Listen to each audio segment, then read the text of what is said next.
Hello there, welcome back. Welcome to this beautiful Friday. Yes, today we have episode number 18. And as usual, we have a lot of work to do. So recently we've been working on my prototype, which looks more or less like this. So we managed to solder left and right PCB. We also add a USB port. And that will be it, sadly. I was supposed to pre-solder some switches for today, but sadly I didn't have much time. So this is what we're gonna do today. We're gonna attach some wires to the switches and then solder them in. We have both halves. I have all the switches prepared already. I have the 0.2 jewelry wire also prepared. So I hope I have all the required things for today build. No cut, probably. Yeah, so I guess without any further ado, let's just get to work. Oh, and one more thing before we start. So these are the switches we will be using. These are Otemu clear eyes or something like that. Let's do a quick check on AliExpress.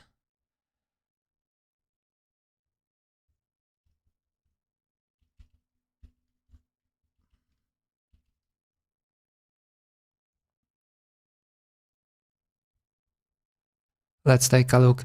So the reason why I'm using this instead of pitch that we just removed last stream is that I find the pitch one a little bit too soft. I think I prefer a little bit more force to press, and the pitch are 35. We can check soon. And these one are quick look. I think that's the shop that I even bought it from. Yeah, so originally I was using these. These are the Otemu pitch, silent pitch. But then I moved to this one. These are not this one, these ones. Okay, these are silent ocean switch. So these are 45 grams. And compared to pitch, pitch are 40, and pitch have a greater work travel. So total travel for pitch is 3.3 and work travel is 2 and work force is 40 and minimum force is 35. And the one that we will be using today, it's 4, so I guess it's less. Yeah, 3.3 versus 4. Work travel for the ocean switch is 1.6 and it's 2 millimeters for the pitch, and the workforce is 45, yeah, and the pitch have 35 grams. But I still use pitch. I use the pitch ones for the keys that are for the layers because I prefer having lighter switches where I change the layers. And I also use pitch for the shift, which is on the left side, and I swap the spring for the shift to, I think it's 25 grams. Let's take a quick look. Now, so it seems to be 20 grams because I bought some springs back then for Cordy. So I have chalk springs, 30 grams. Not quite sure why would I buy that. Yeah, but these are MX, so these are 20 grams. Yeah. Guten Tag, Ruda Brody. How are you today?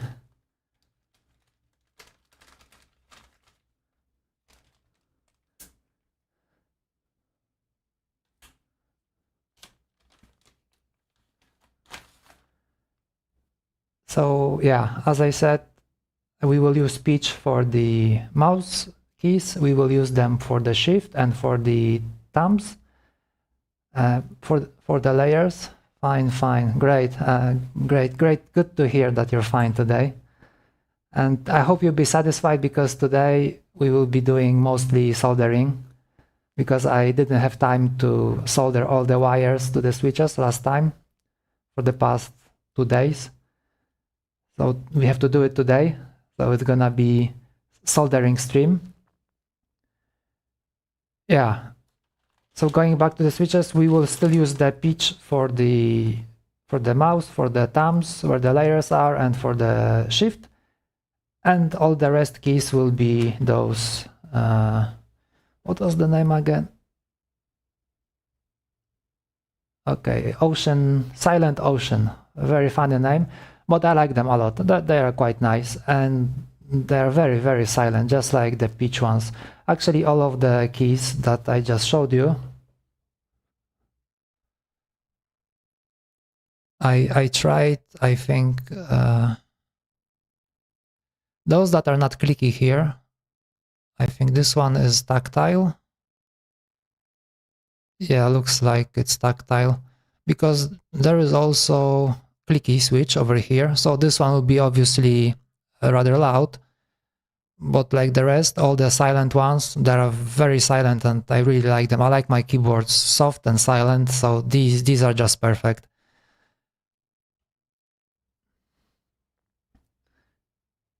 Okay, so I have a new friend here today that will help me do the work, see how it performs. I was hoping some other holder will arrive from AliExpress, one that is on a metal plate, a bit smaller than the one that I've been using before. Yeah, but this one should do as well, as long as it can hold the switch. So yeah, we have quite a lot of work to do today.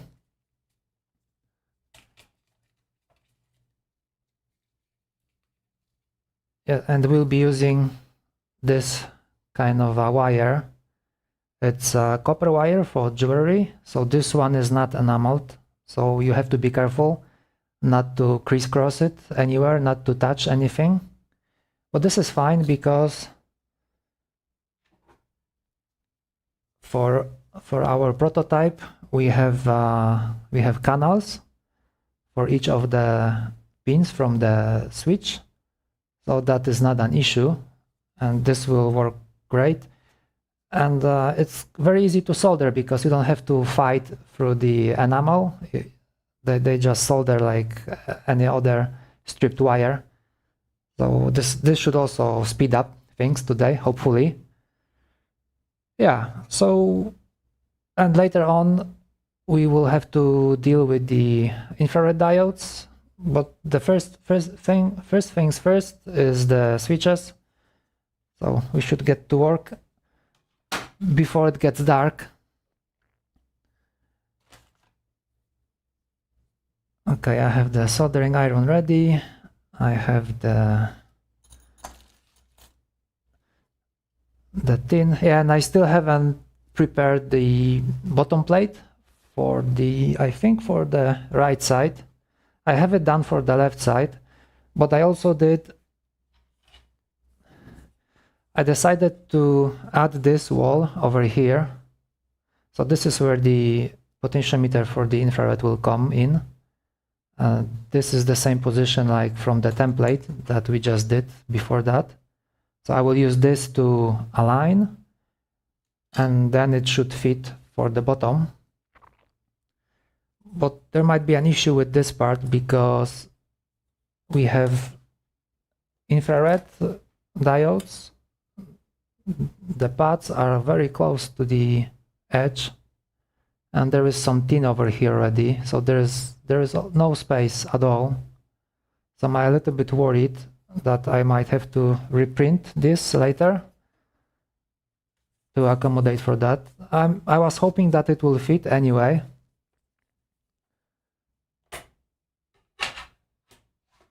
But we shall see once we are done. So let's not waste time. Let's get to work today.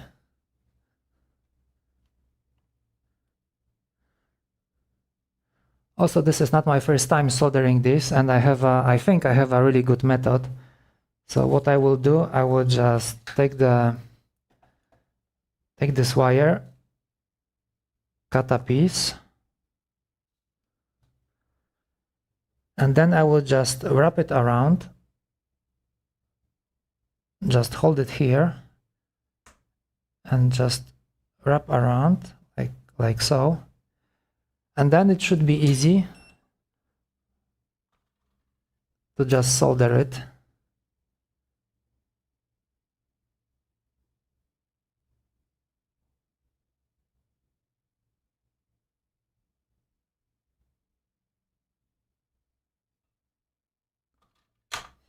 Yeah. And one more piece.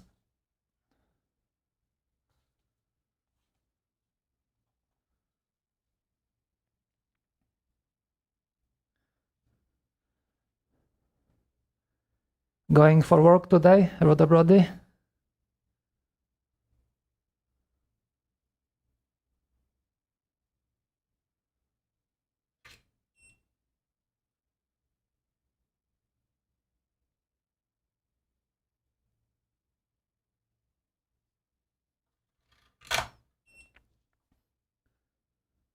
And then I just have to strip the wire that is left.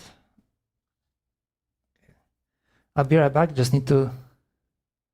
Nope, no work. Oh, that's great. So it's Friday, no work. Well, it can't get better than that, can it? I will be right back.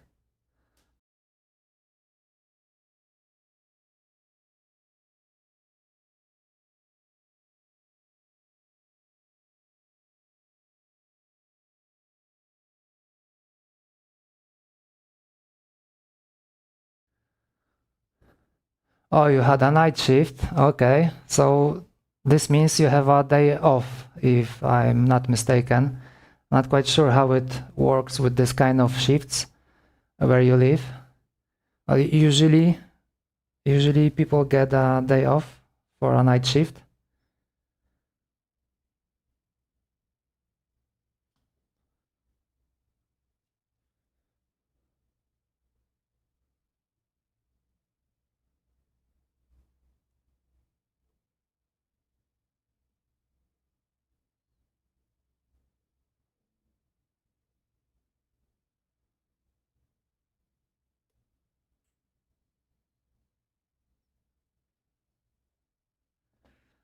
Okay, so we have one, and I think you have like 25 more to go.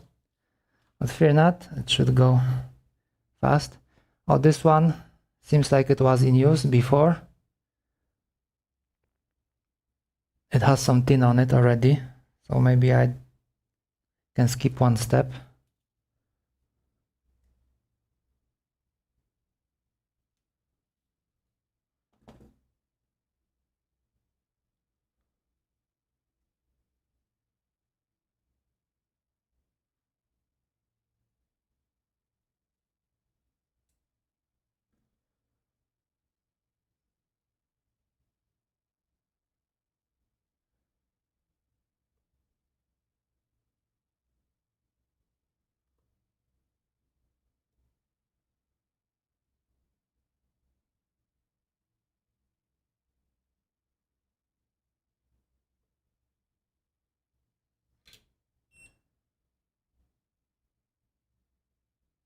Nope, still need some tin.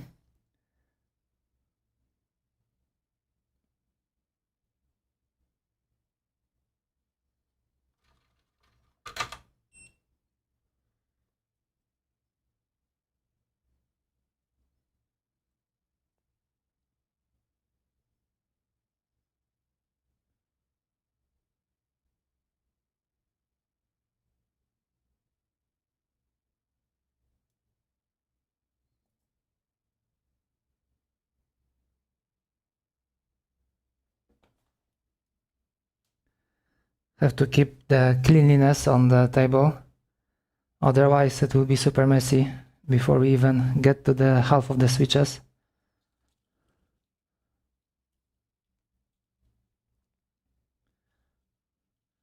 I see some tangling on the cable, I mean on the wire.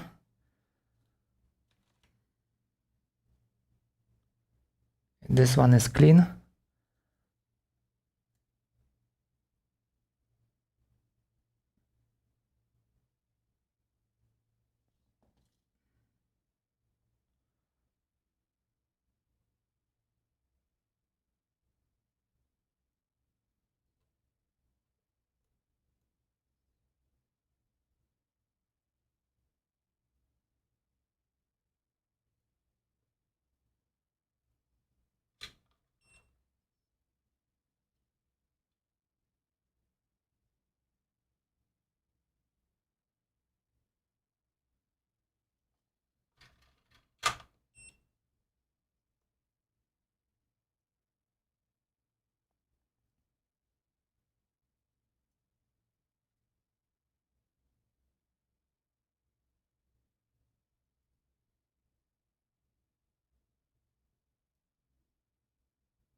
It would be cool to, at some point, have a cordy design that could accommodate all of these simple wires.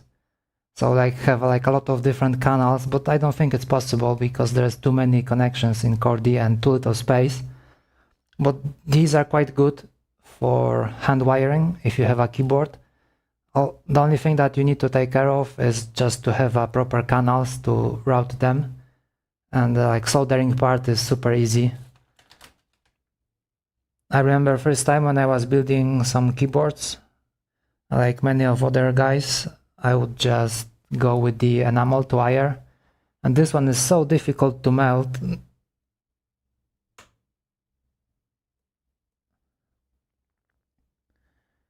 takes so much time and it doesn't really hold well, even if you melt it. Like there's always some residue. And solder doesn't like that, so it doesn't stick too well. And these are just great, you don't have to do anything.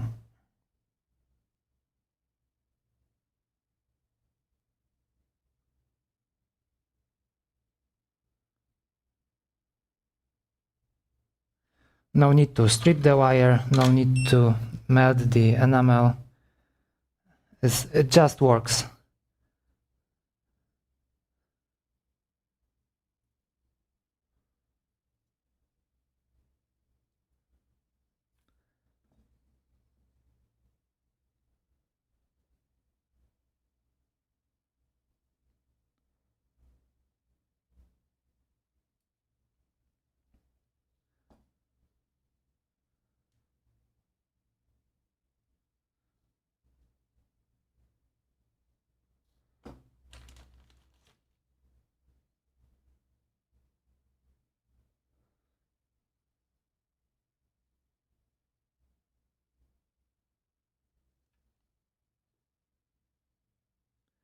Looks like both streams are okay, as far as I can see. I hope it stays like that.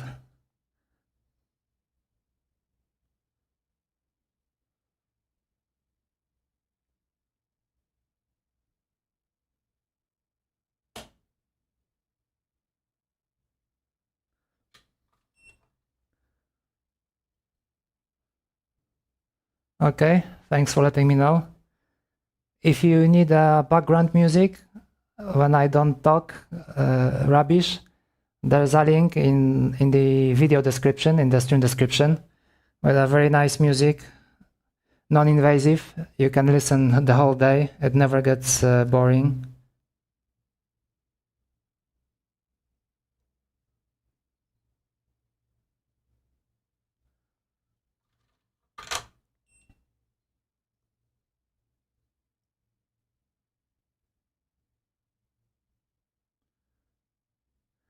I was even trying to get a permission from them to be able to use their music on my streams, because I'm not quite sure if streams without music are good or not.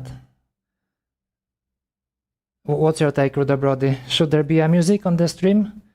Or it's fine without music, just my rubbish talking?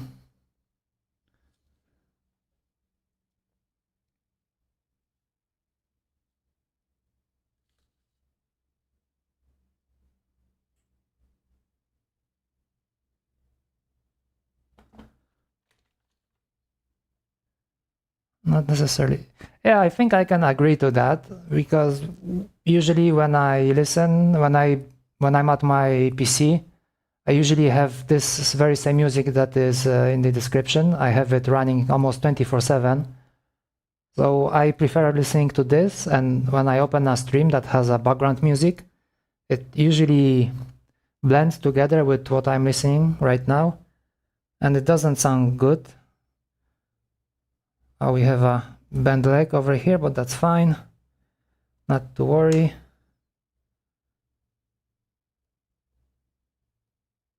Happens all the time when they're in a bag. And this bag was like left and right for quite some time. Good that I bought 2 sets of these switches. So I have one set already in one of the prototype that I have on my desk, and the one that you can see on the streams usually on Monday. The one that is like the biggest keyboard.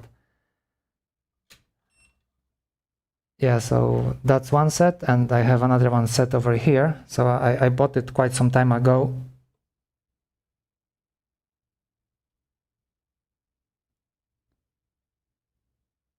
I would have to check the prices, because it seems like everything went up quite a lot actually. I wonder how much I paid for these when I was buying them, let's say maybe like last year, maybe a bit more.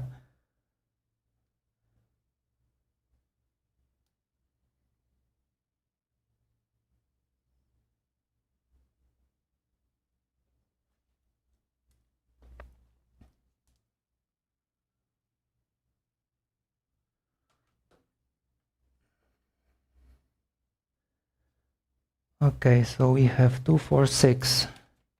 Let me quickly check how many do we actually need. So we have 2, 4, 6 by 3. That's gonna be 18. Not good at math. So then we have 20, and we have 5 more. So it's gonna be 25. Okay. Both sides have the same number of keys. So it's gonna be 50 in total. I hope I have enough. Well, it's gonna be a little less, because as I said, we have to subtract. It's gonna be 7 keys, 7 switches, gonna be just pitch. So should be good. Should be good. That would be funny if I would be like short 1 key, 1 switch at the end of the stream. Or maybe not even at the end, depending like how fast it goes. But that would suck if there is not enough switches. Of course, I didn't count them before the stream. I was even lucky to find them before the stream, so...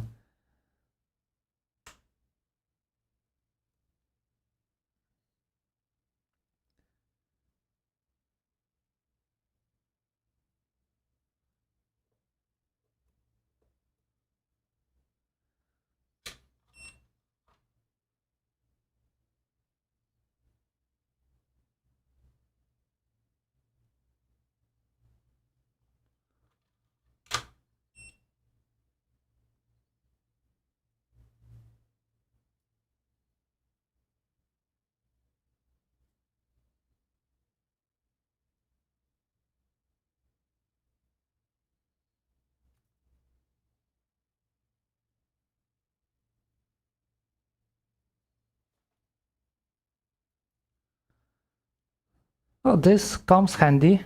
I have it attached to the desk. Oh, it's quite quite good actually. I have a different one, this one. I think we used that on one of the first stream, but this one has no way to attach. Maybe I can just like screw it in, but I don't have anything to screw it to. So it has a good good grab. It's very nice to grab things with it, but it doesn't hold to anything. I mean, it's not really stable, so it's like moving around. I find this quite okay, and I just installed it today, shortly before the stream. So this is like the first time using it. So far so good. I have to say it's quite decent.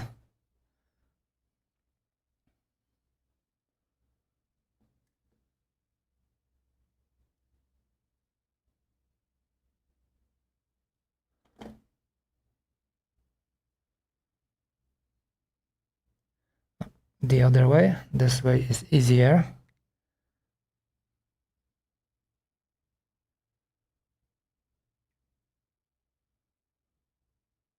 Okay, so the view is quite okay.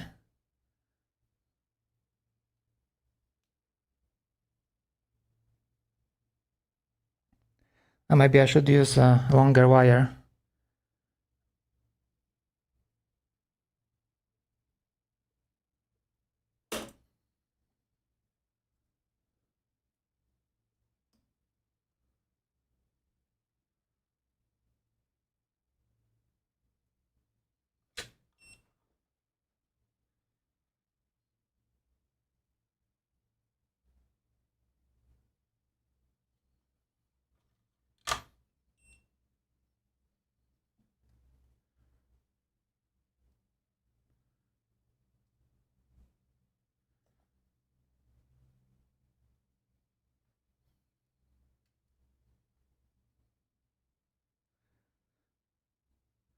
And where did the other wire go? I lost it already. Okay, anyways, I will find it later, just like the expander. Oh, and I did find the expander, finally. The one that was lost 2 episodes ago. It has been found. And has been disposed.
It goes quite fast actually. This is already 10th key.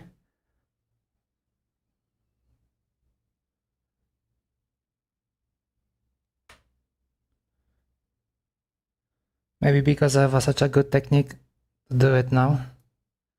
Battle tested.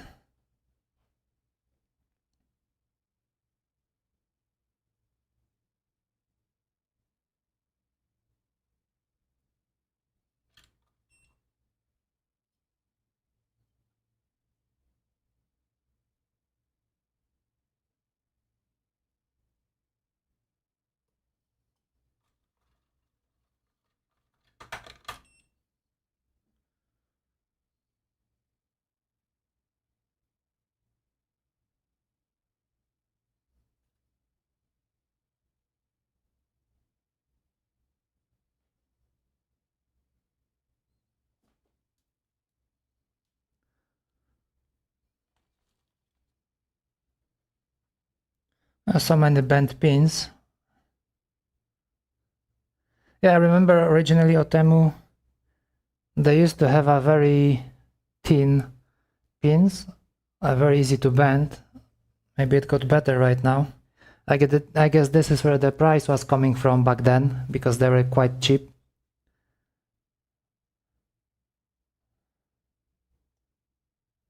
Yeah, but still the quality was okay and they worked fine. I don't think I ever had an issue with any of the keys that I bought from them.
Okay, so far so good.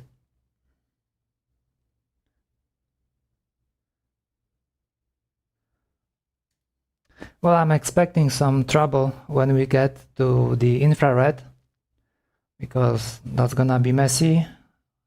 And of course we have our janky potentiometer to attach. I wonder how this one goes. Another nice thing is that when you buy something from them, they will quite usually throw in some other switch for you just to test. And this one's quite nice, but it's noisy. I don't like it. Oh yeah, I have even more. There were like two boxes. Thank you for your order. You're welcome.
How many we have already?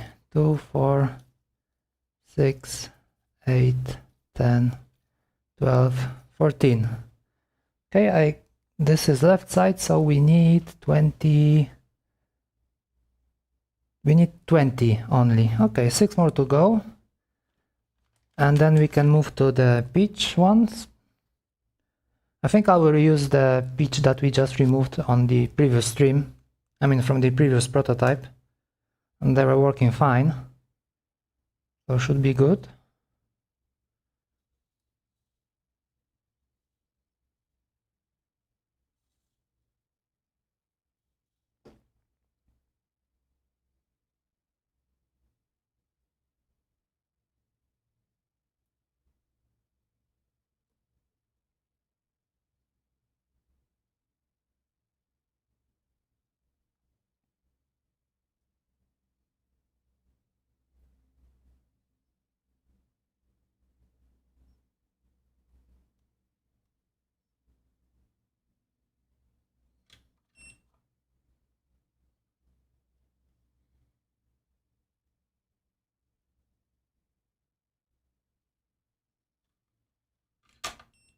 Also looking at the design of this potentiometer that I did for this keyboard, I was thinking maybe I should redesign IrDA because there is a resistor over there, but maybe I should move it closer to the potentiometer just like it is here. It seems to be a good decision.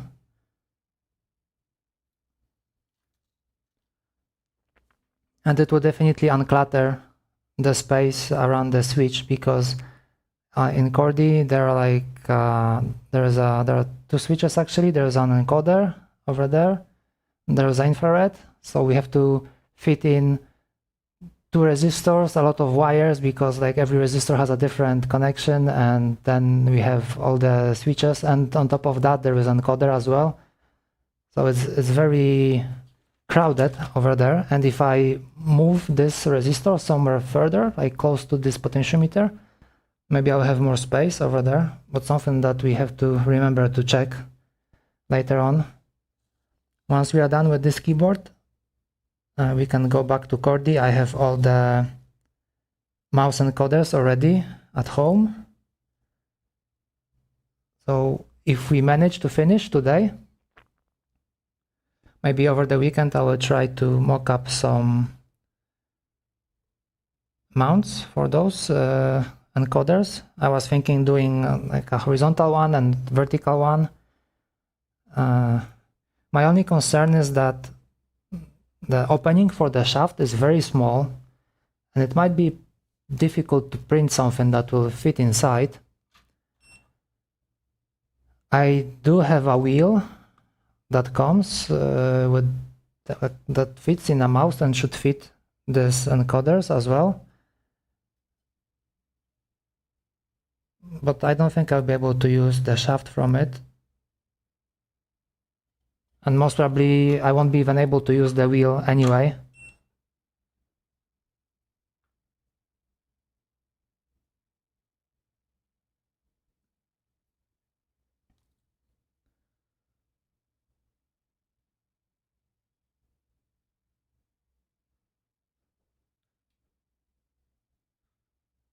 And I also received a lot of volume encoders, volume knobs that I ordered before I even decided to go with the mouse encoders. So I spent some money on it, and probably I won't be even needing them. I have huge hopes for those mouse encoders. I really would like them to work. Then you can go really low profile for the IrDA, both horizontal and vertical, because they don't really stick out that much. So hopefully we can get very close to those encoders that we are trying to replace. And they are very cheap, and also they shouldn't vanish anytime soon. I don't think the encoder, mouse encoder will change design anytime soon.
3 more to go.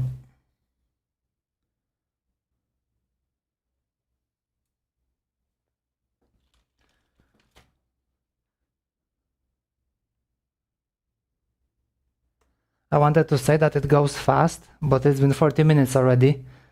So time flies for me when I'm doing something. And it feels like 15 minutes, but it's almost 1 hour already into the stream.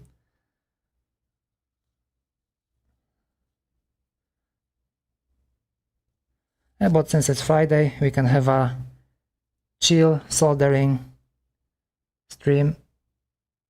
Not much happening.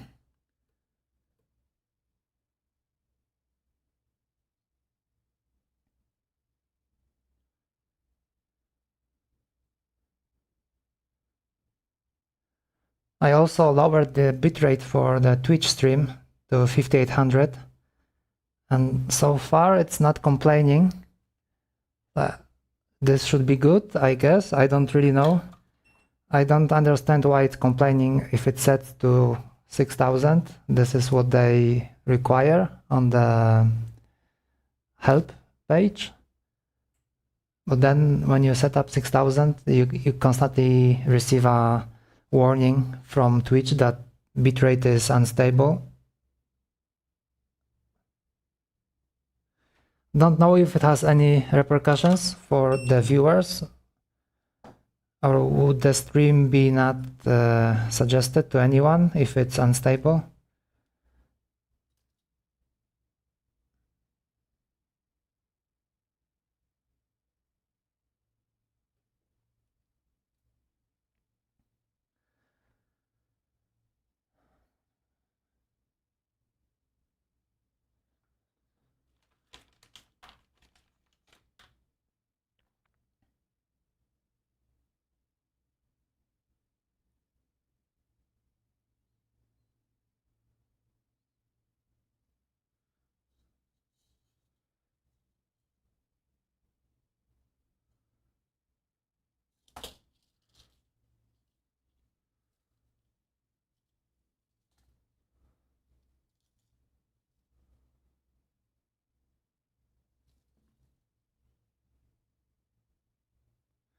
I guess this one is a bit too long.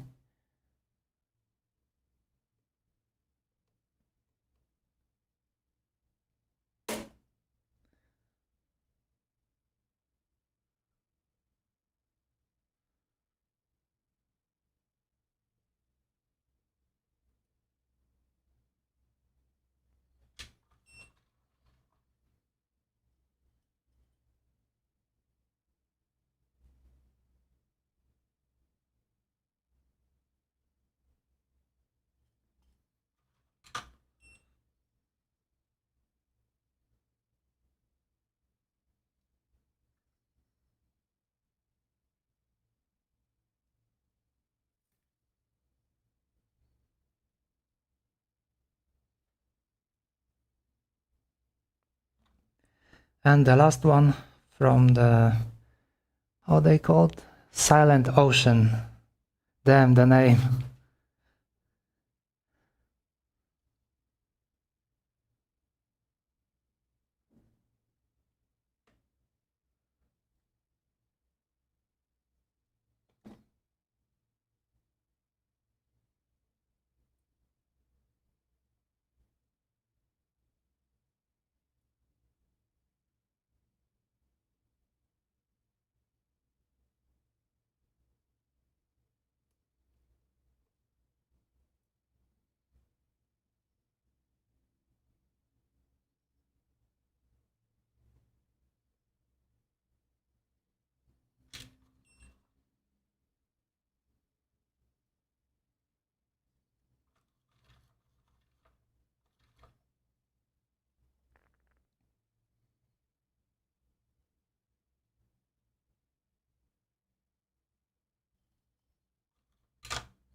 Okay, so now we have to bring in a few of the pitch ones. I have the infrared diodes already prepared. So we have 1, 2, 3, 4. Oh, actually I missed one. We need 6 because we need shift. And we have to swap the spring on the shift key.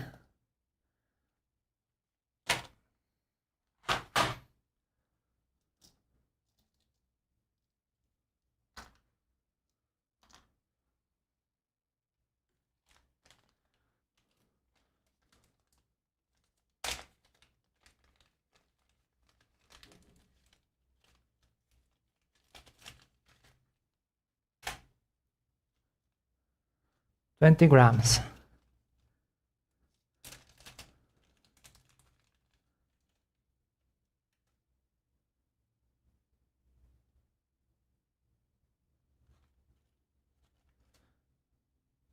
Sometimes they roll together.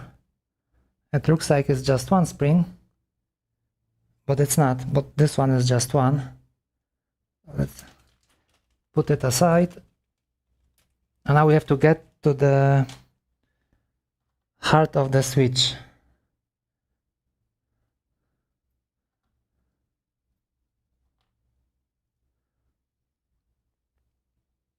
Maybe screwdriver will do. I do have a switch opener, but it doesn't seem to work with these. Let me show you.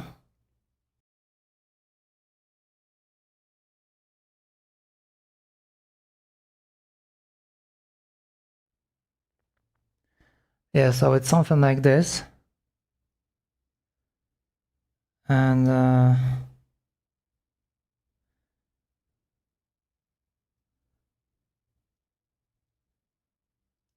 it should go something like that.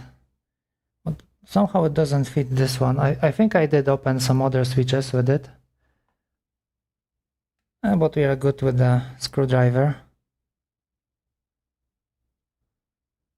Until we pierce our finger with it, and then we are not good for some time.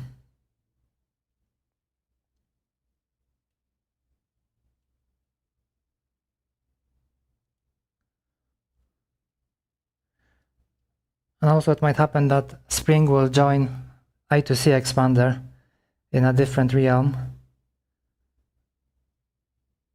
if it flies off from the switch. Okay, I think I need something thinner than that.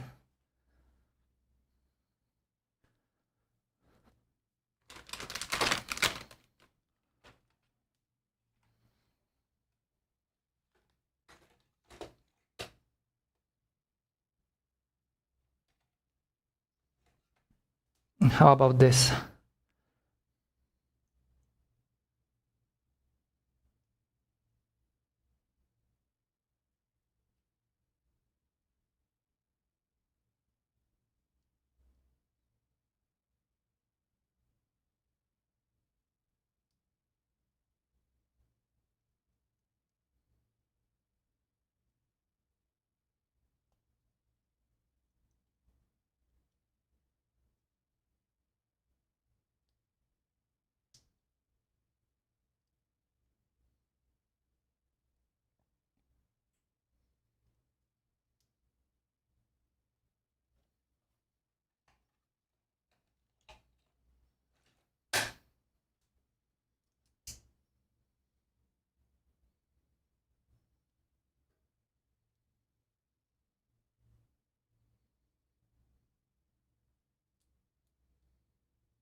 So tight. How do I open that?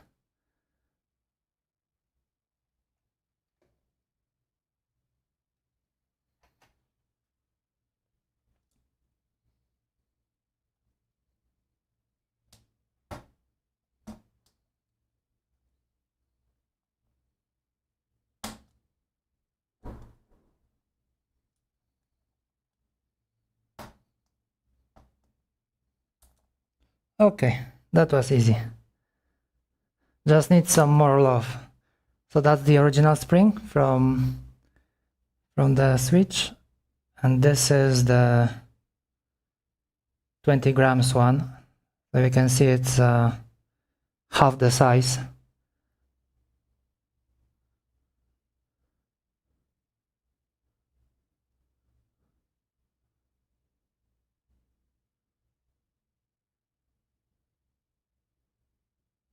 Yeah, this is 20 grams and this is original one, which is 40.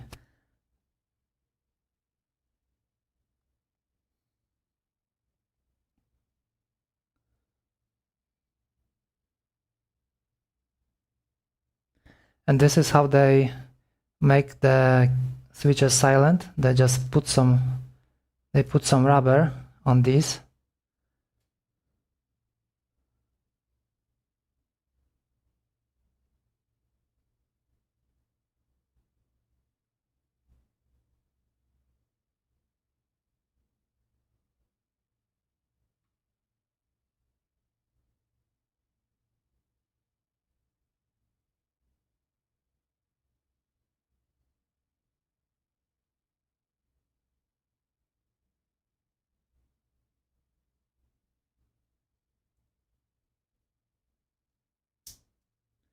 And we have a very soft shift key.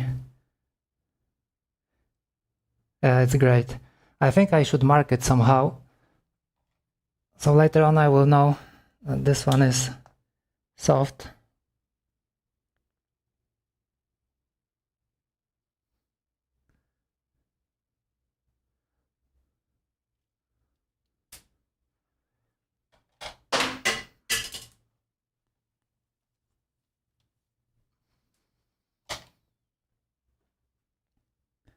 Okay, so we can continue with the wires.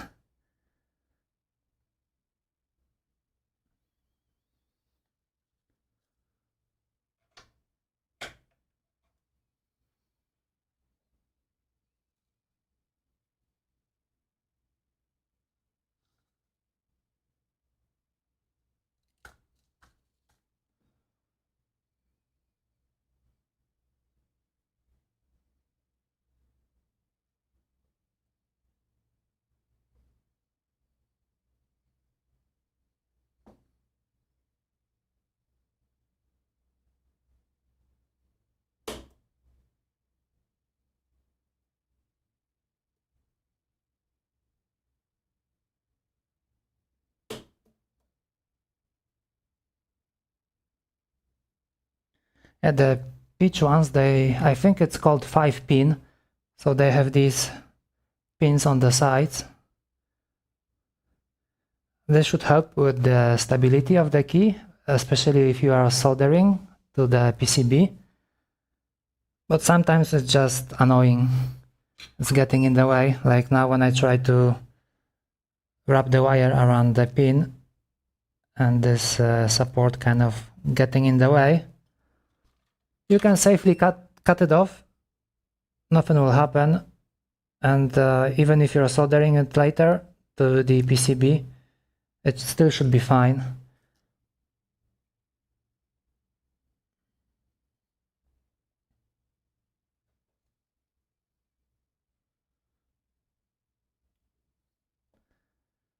Okay, so we have one pitch and 5 more to go.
This pin is kind of getting in the way.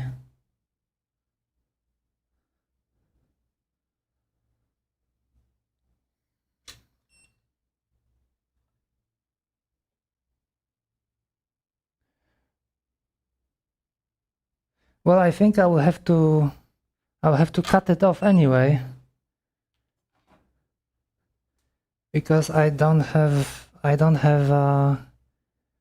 space for it anyway. Yeah, I just realized I did have that in the previous one, but not on this one. So that makes things even easier for me.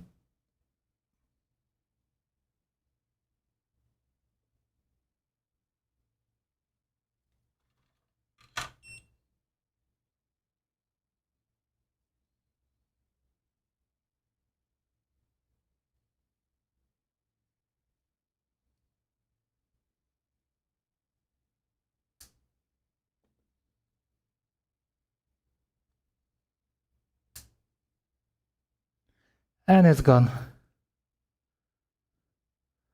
Almost clear cut.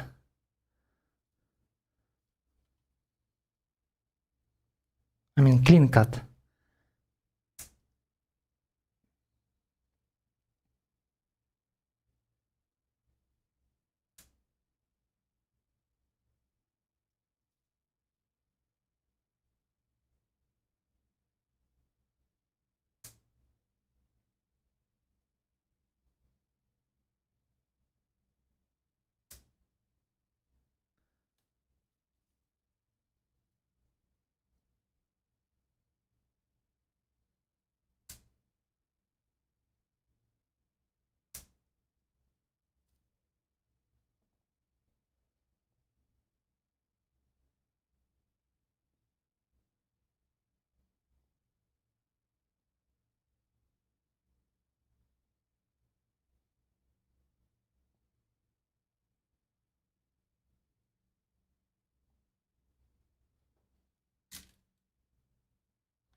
And now it's easier to put the wire on when the pin is not getting in the way. Should have done that first thing.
And we are done.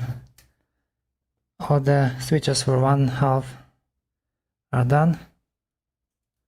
I think we can try to mount them.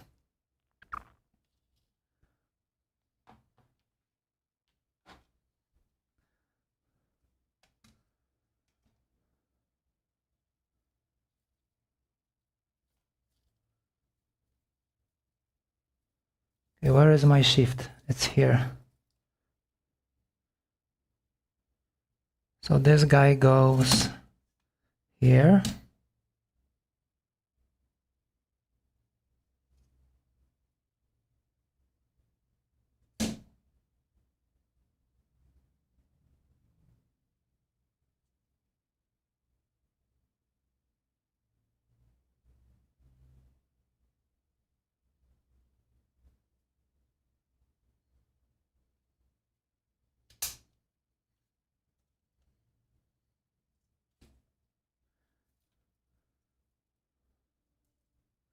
Well, actually, I can put all the pitch first, so we don't mess up anything later on.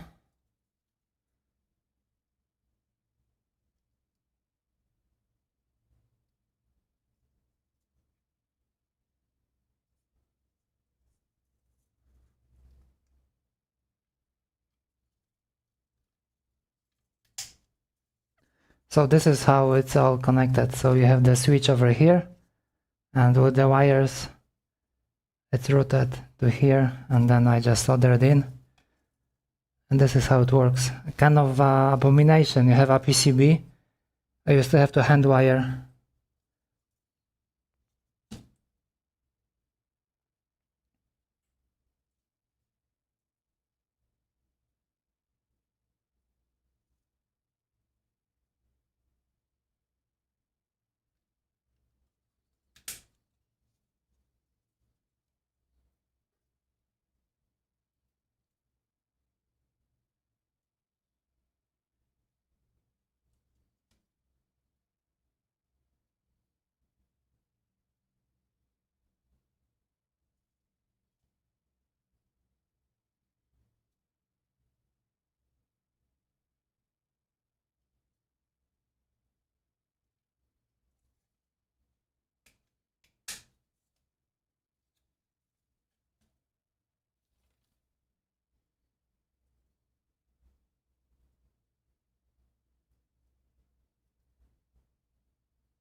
Okay, maybe I will just solder everything to have a little less wires, because it's getting really messy over here.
I can clean it up.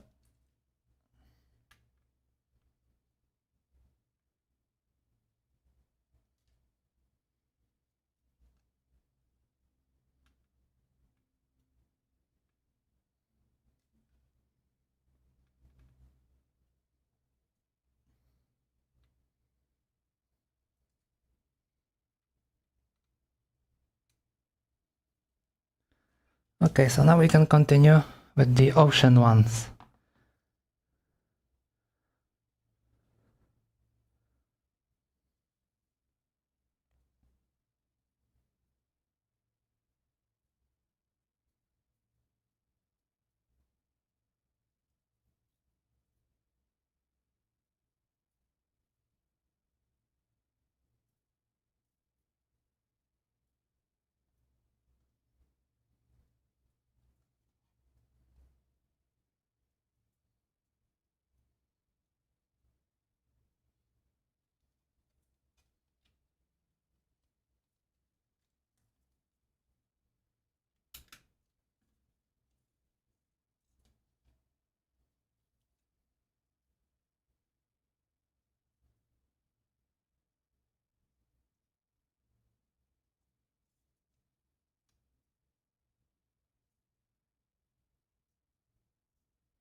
Oh, now the wire is too long.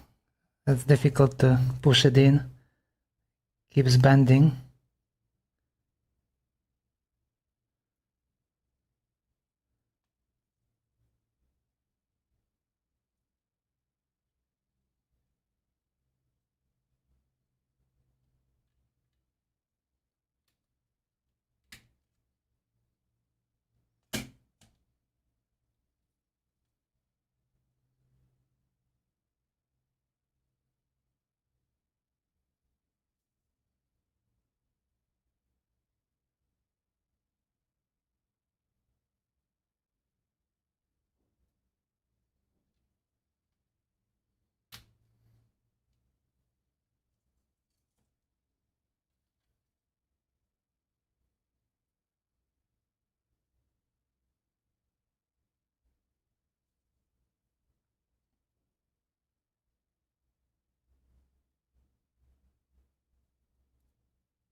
I still have one more pitch left.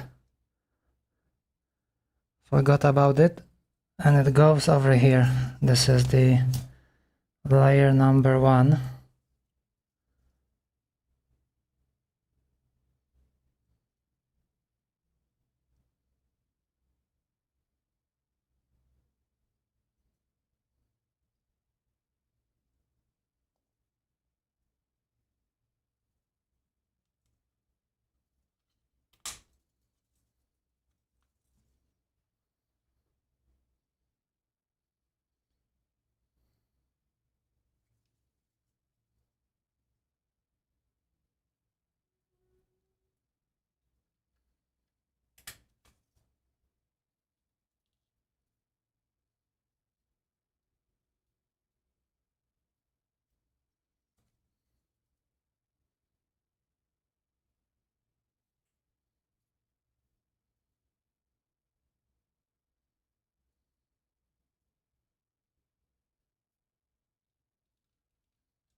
I think it takes longer to fit all those switches inside with those wires sticking out than actually soldering the wires. They're like springing around. I think I definitely cut them too long.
Maybe it will go easier if I trim a little.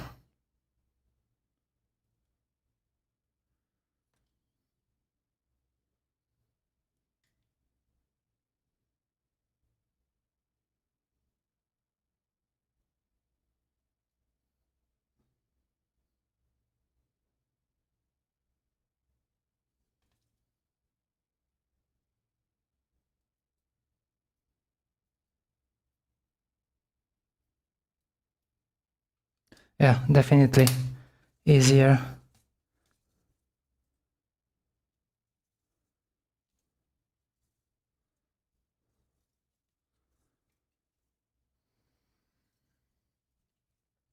Okay, let's do some soldering, because soon I won't be able to tell which one is what.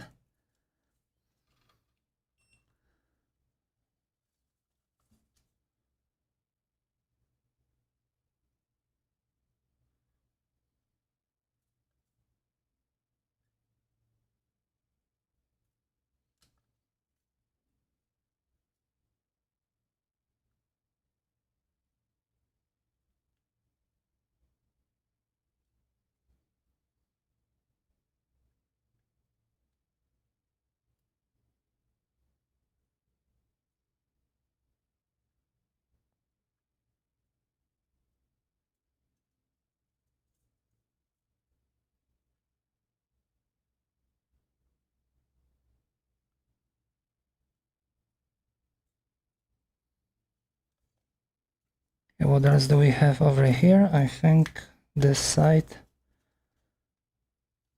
Okay, this one.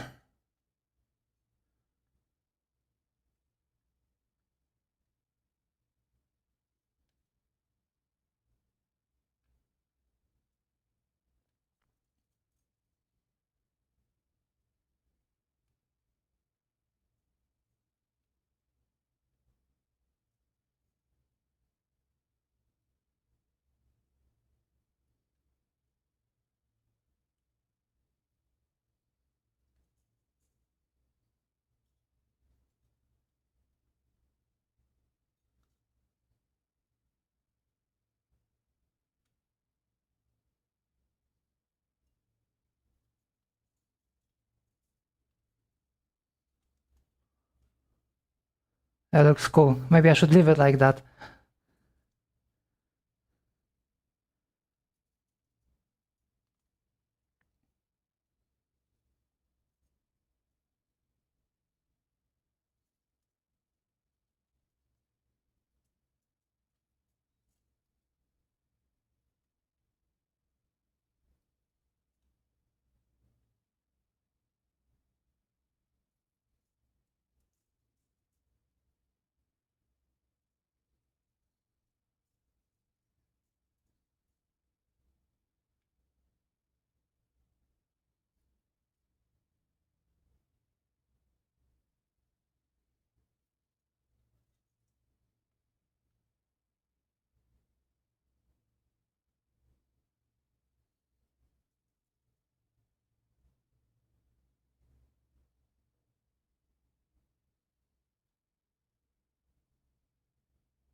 PCB but hand wired. Abomination. Okay, let's clean this out.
I still have one more prototype to disassemble from the old days.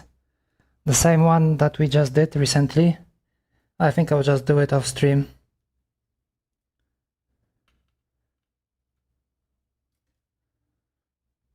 And finally, I will have all the keyboards at home the same type or at the same stage of prototyping.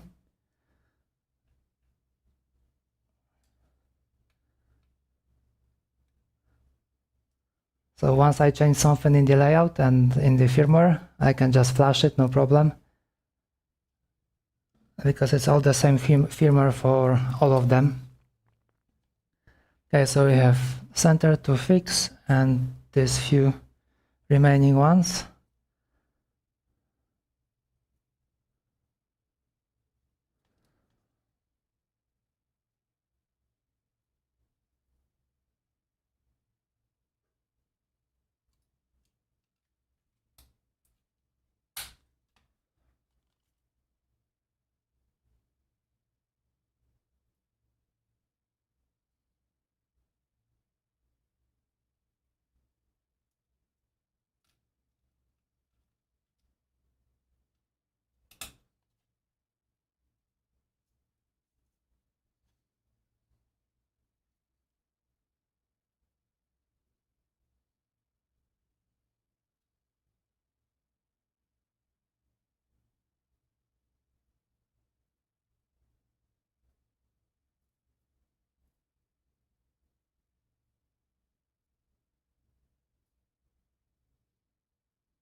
The only issue with it is after I cut these, the part that is longer, they tend to become a little bit sharp because they're sticking out a little, like over here, like this one.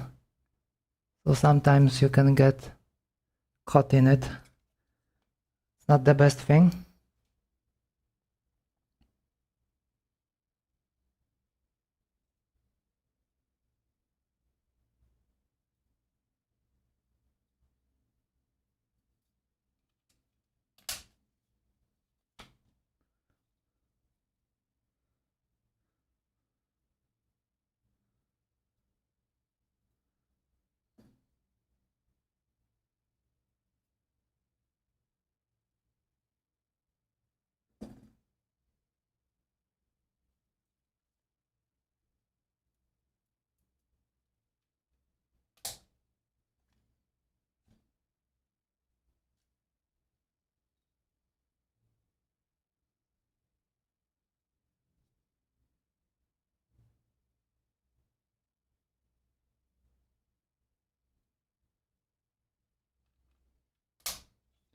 Okay, so just quick cleanup.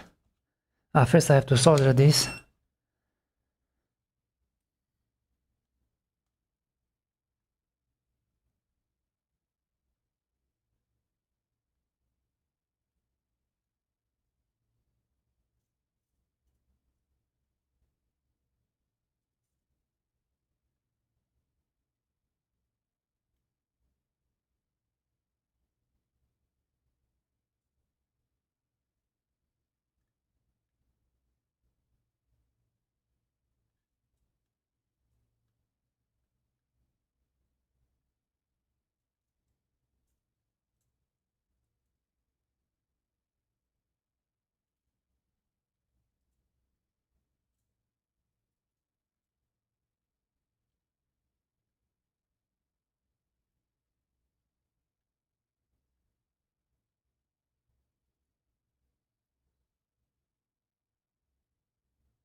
And the bottom ones are just one left.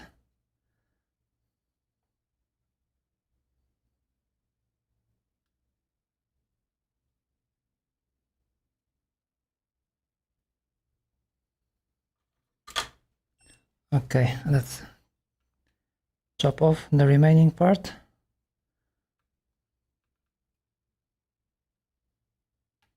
And see what we get. Have I missed something? There's one key left. Pre-soldered already. I don't know how.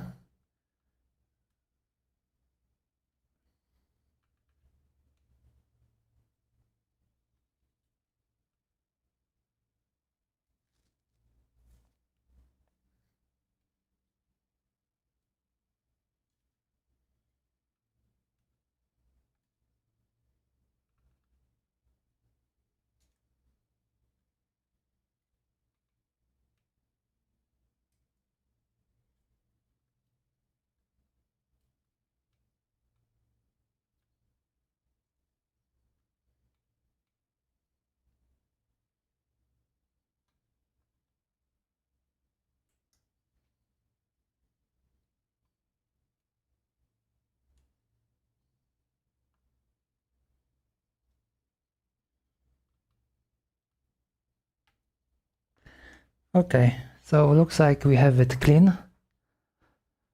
No wires sticking out. And we have all the switches in. I'm not gonna bore you with the right half. So what we're gonna do now, I think we will solder in the encoder. I don't have the top cap yet, but I will print it later after the stream. What we need to do, we need to reach to these pads down there. That should be good, and it's rather easy because I have the encoder already prepared. It's from the previous prototype, so all the wires are ready. So what we need to do is just to get it there.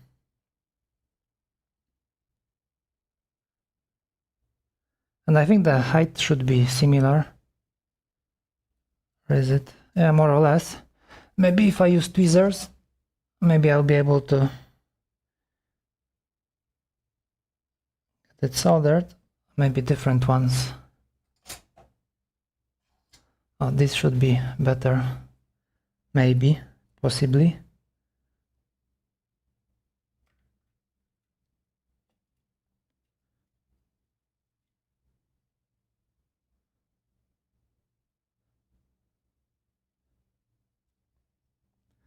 Let's use the third hand. It's proven very useful today. I am very happy about it.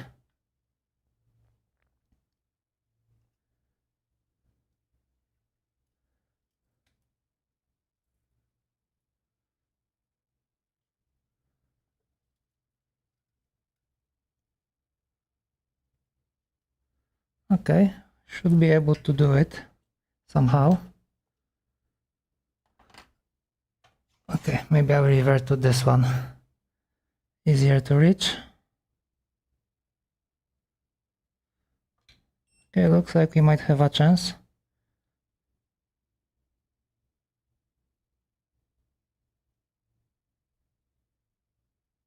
Okay, no damage so far.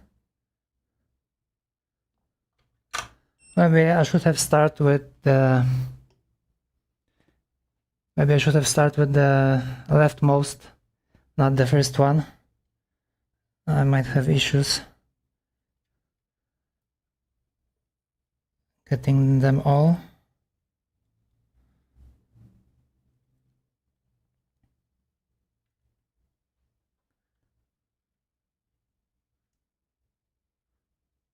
Still, I think this design is very friendly for building.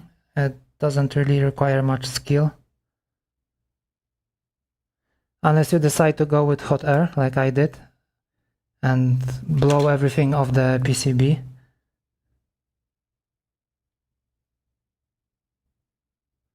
Okay, we have another one. And one more to go on this side, and then we have two more from the switch. That is our mute.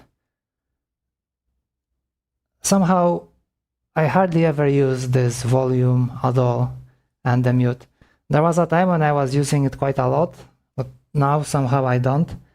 I keep my headphones on all the time, so I don't have to mute the music anymore. I just don't care what's happening outside.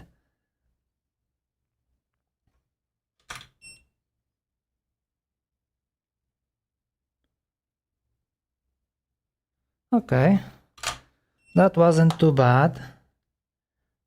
So two more wires. Can we get it somehow easily to work? It looks like we can finish this side today. We still have infrared to do, actually two on this side. So this will take a while.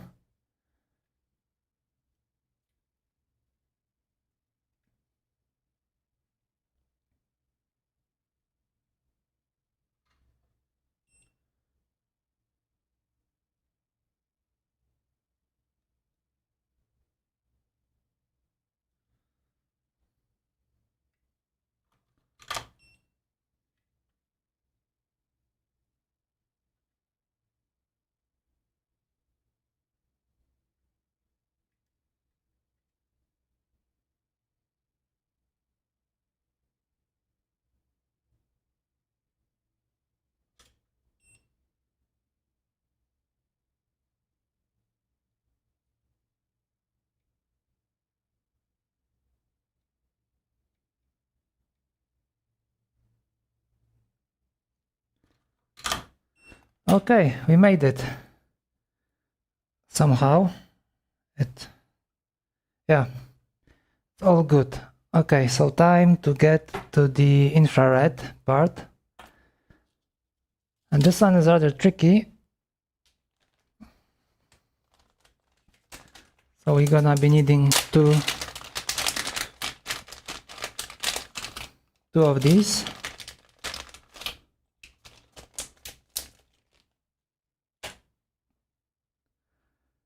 So one is a sender. I think this one is the sender, and this one is the receiver. So when I put my finger close, the beam gets reflected from my finger.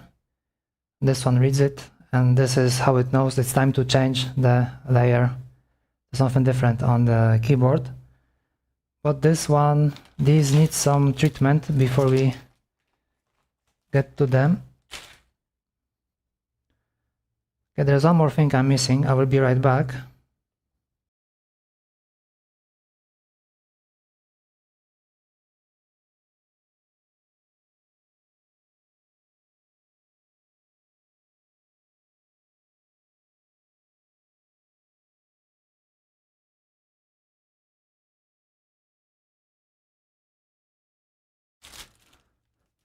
We're gonna be needing these. These are thermal, I don't know how to call it even. It's meant for protecting the wires. So you just put this, you solder two wires, and it's a thermal shrink wrap or something like that. I can't really remember the correct name in English for that. Perks of not being native English speaker. Yeah, so we need this. I'm gonna put it later on both sender and the receiver to shield the beam from spreading on the sides. So this would help us to have a better reading, hopefully. Because without it, I think it shines through the PLA, and then even if I'm not touching, my finger is not really close, it still gets triggered because the beam somehow gets reflected or it shines through. And it also depends on the color of the PLA you use, or like PETG, on the color of the filament that you use for printing it. So like the brighter the color, the worse it gets, the more beam gets through, and the more difficult it is to have it working.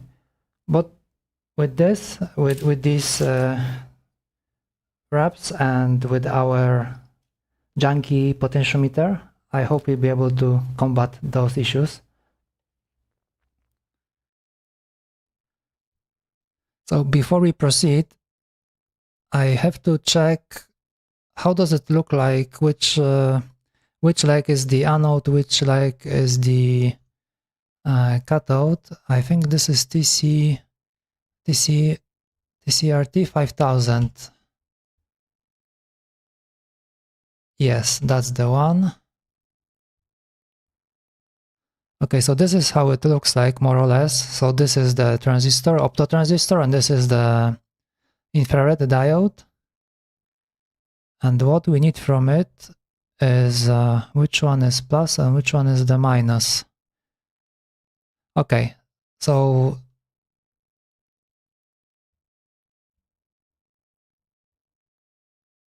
this part is interesting.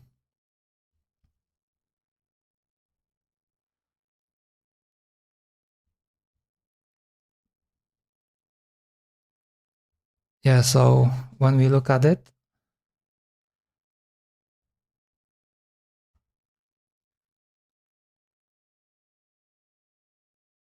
so we have this edge that is cut. So top is the anode, bottom is the cathode. And then on the other side, we have collector and emitter. So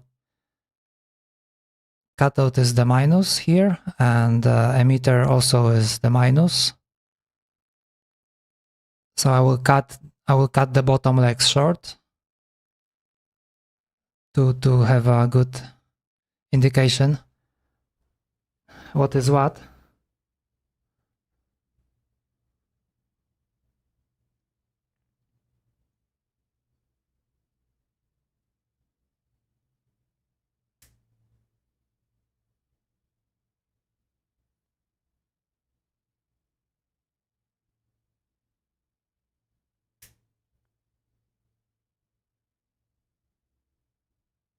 And I have to trim both legs. So the one that is the plus, I will just leave it a little bit longer, like so. So on the bottom is the anode, and top of it is the cathode. And over here, the bottom is the emitter. So the collector is over here.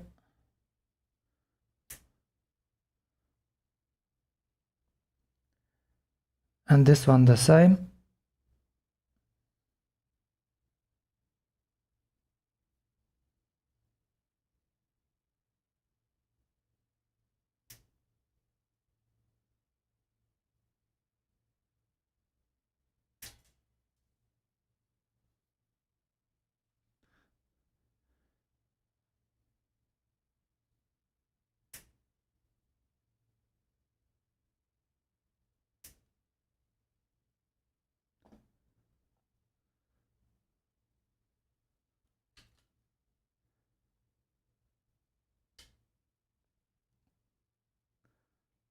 Okay, then we have to push it out from the housing.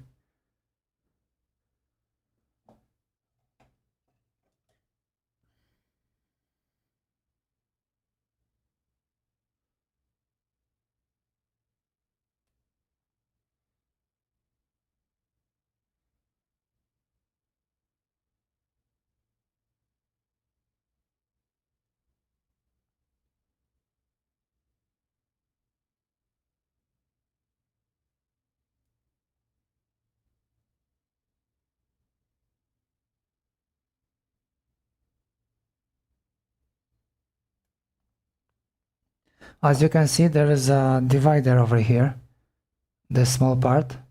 So this is meant to stop them from like shining through. So it really has to be something that comes from the top. But yeah, since we are removing that, I had a prototype that would fit the full sensor, but it was too big. It didn't really look good. So it's better if I can just fit the diodes inside. Then I have a very small opening like this. It's much better than trying to fit the whole sensor. Looks way nicer in my opinion. Okay, so let's take a look which one will fit. Okay, this one is too big.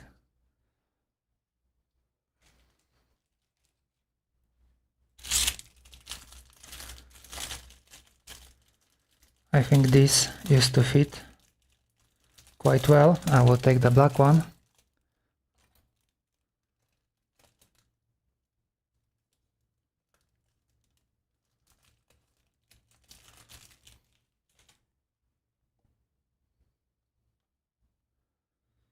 Let's take a look if it really fits or not. Yeah.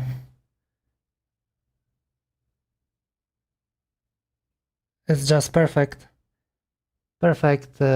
size. Don't have to heat it up at all.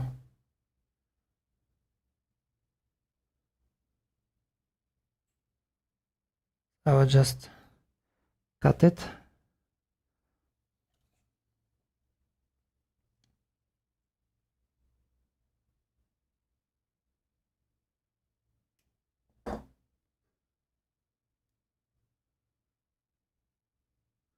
And it looks like this.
This one turned out a little bit short.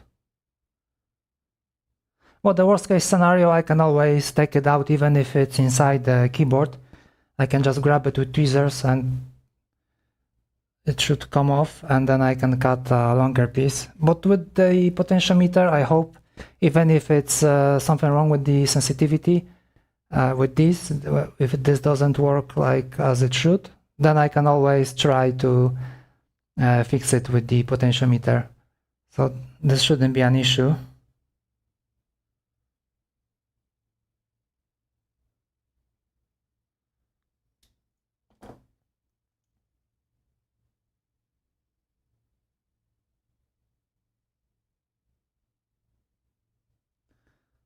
Okay, so we have this done.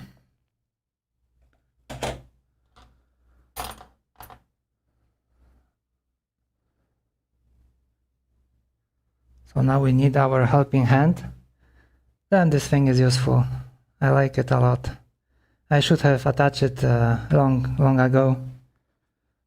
But I didn't have really this much space over here. There was something else. The camera was mounted over here, where the third hand is now. So it wasn't really working. I mean, there was no space to attach it. Now I rearranged things a little, so it's way better than it used to be. Okay, I need this to cut. Not too long, not too short. Let's say this long.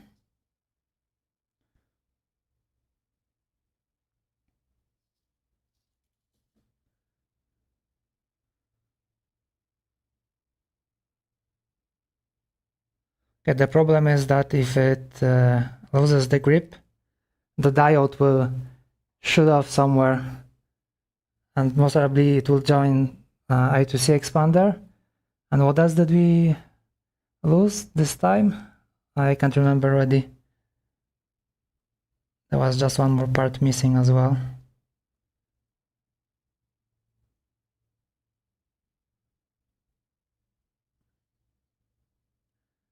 Maybe it will be easier if I just grab it with my fingers. Ah yeah, it's better like this. Definitely.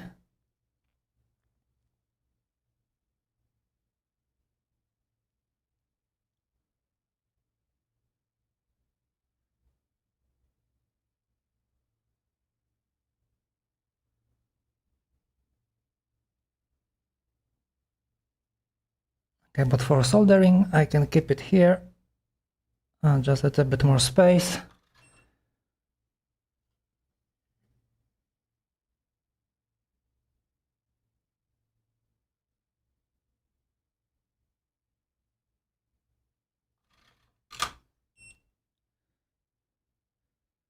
Okay, and just trim the excess over here.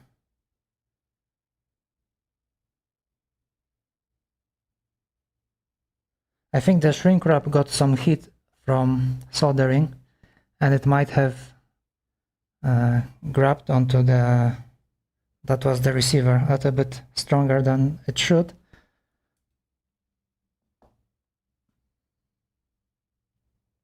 Was that another receiver? The black one?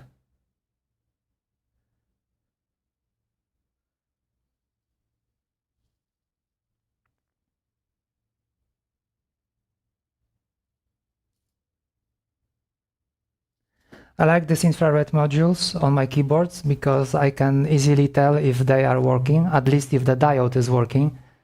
Because if you take your phone out and you just try like snap a photo or something, you can see the light inside. The infrared light is visible on the phone.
Okay, 2 done, 2 more to go.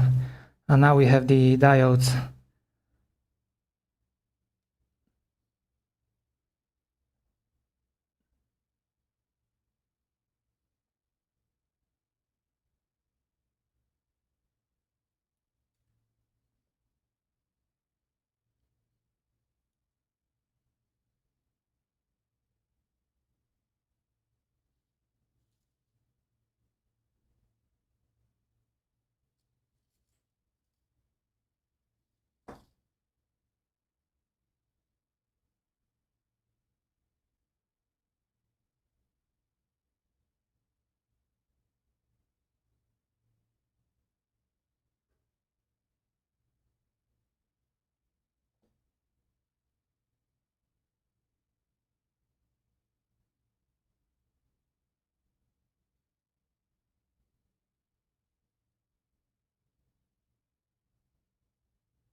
And that's kind of fast to wrap it around like that.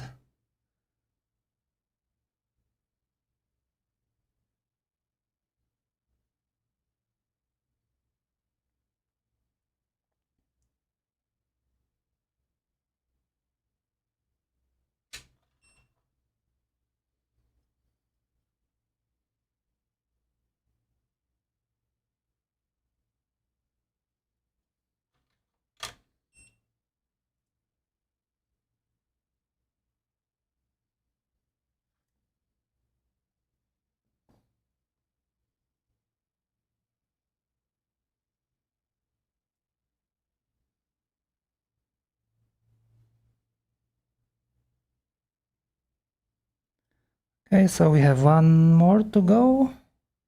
Oh no, everything is done. Okay, so we can try to put it inside the keyboard.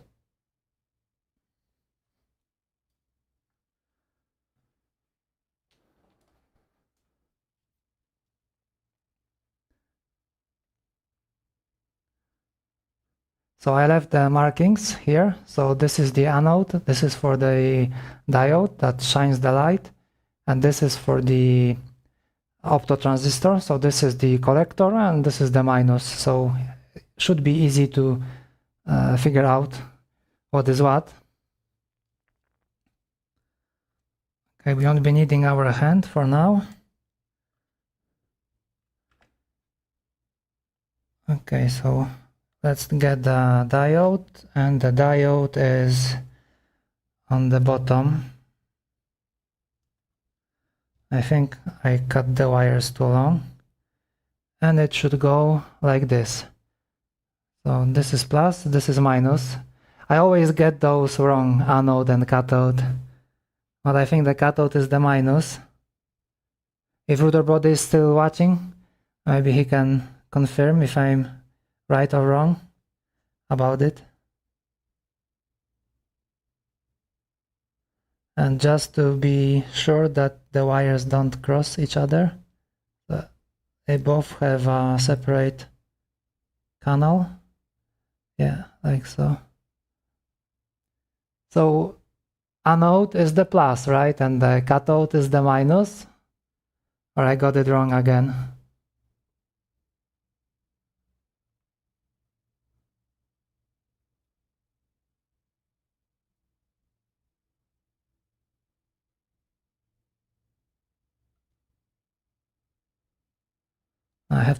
I think I have to bend it a little.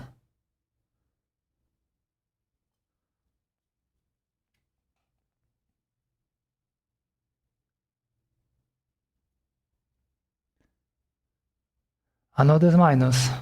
You sure about that? Maybe it is.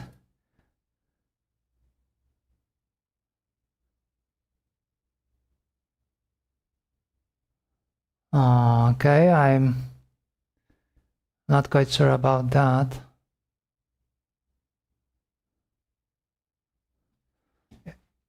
Let me double check. Okay, I think we can check it somehow. Let's take a look. Yeah, plus is plus and minus is minus. I wish it was this easy, but it never is. So this is the drawing that says, so I think this is the plus.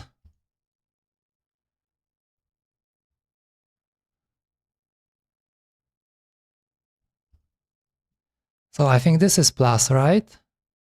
And this is minus. And this is also minus. And this is plus. Because if you look at the connection, this goes to the ground in my PCB. I am also not quite sure. So many years, and I still can't remember which one is what. Well, it doesn't matter. I have so many diodes that we can keep guessing until we get it right.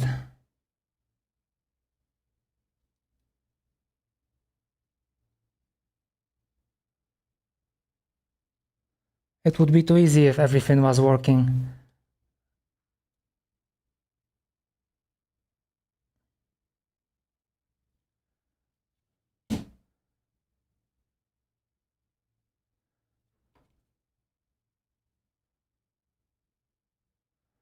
There's not much space over here.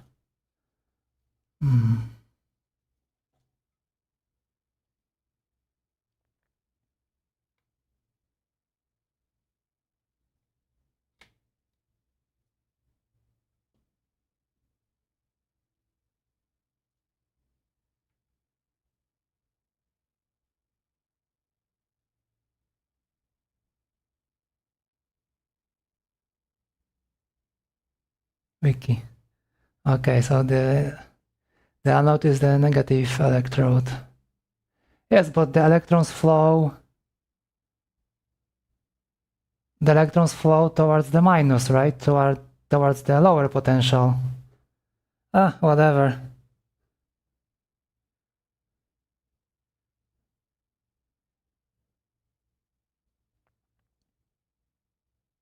The issue is I can't fit the diode in.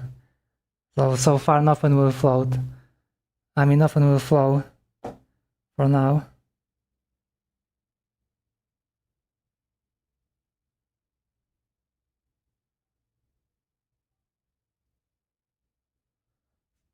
I think I'll have to make those canals a little bit bigger, because when I put on the solder, there isn't enough space.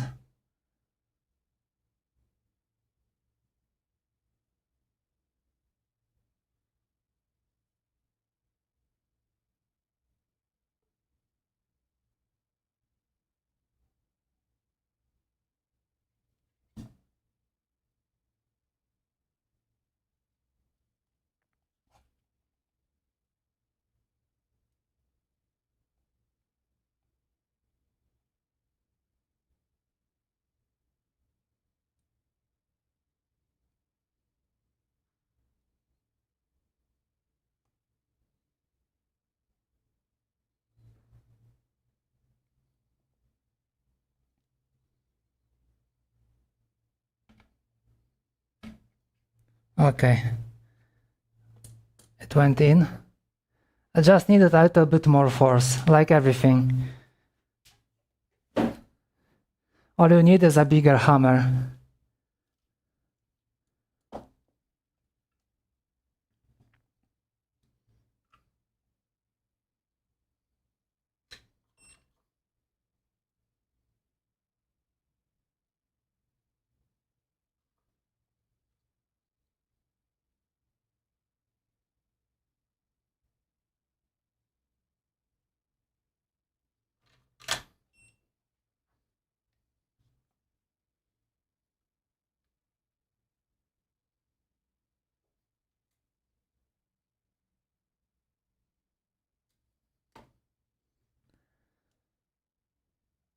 Okay, and now is the receiver. Where is it? That's the guy.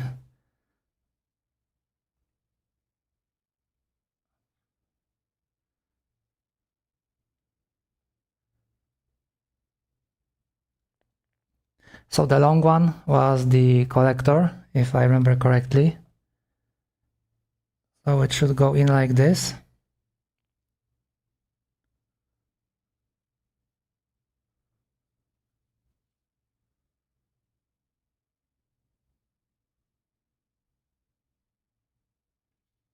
But without twisting, please.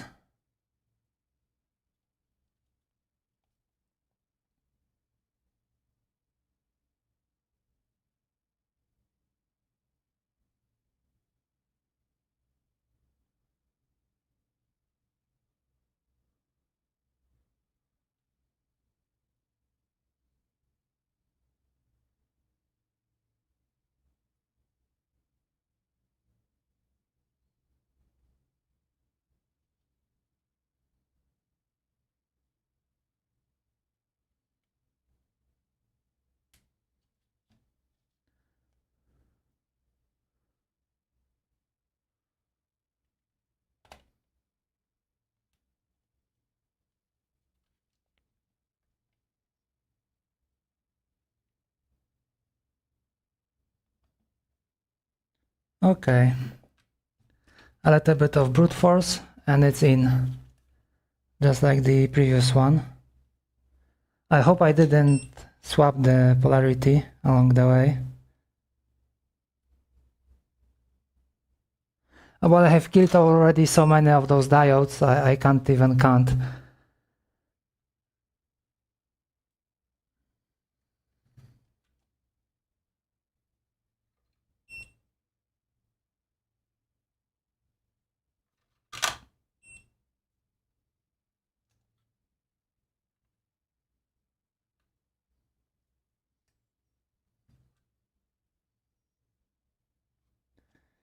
Okay, so looks like we have the whole board almost done. We have all the switches in.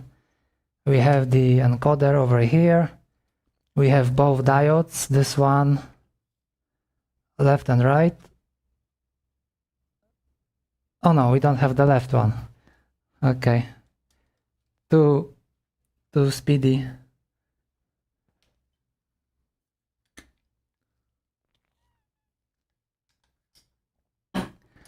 I just can't wait to fire it up and see the magic smoke coming from the diodes, because I can tell the difference between anode and cathode. Oh, that's fine. Nobody's perfect. Okay, so what do we have here? This is the receiver. So it goes on top. Over here.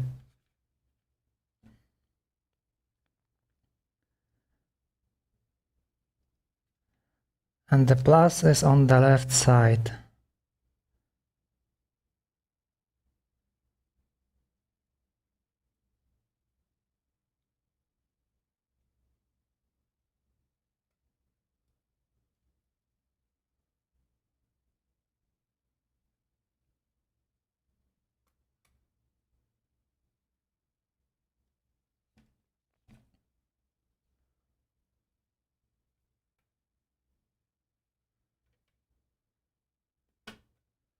Okay, it went in.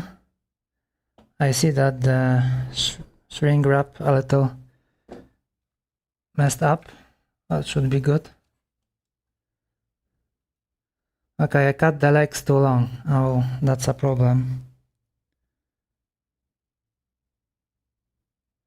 And that is not good.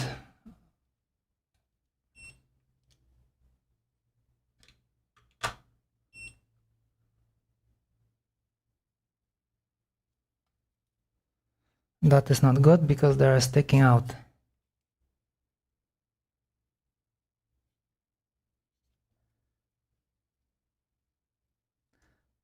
Let's see if I can trim it a little.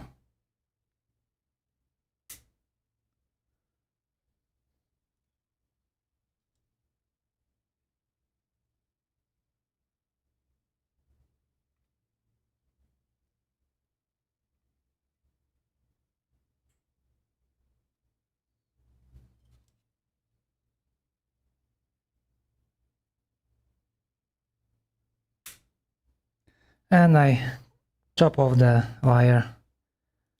Okay, that is not good. I wonder if I can still solder it in something.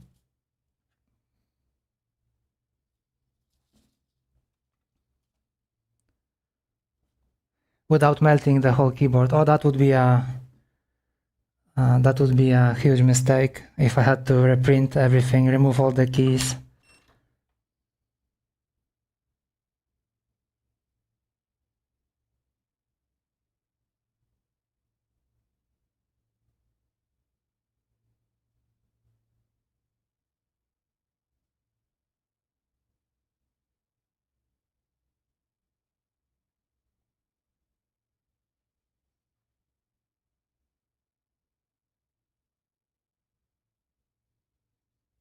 Well, it doesn't want to hold. Oh, that's a problem. Was supposed to be so quick.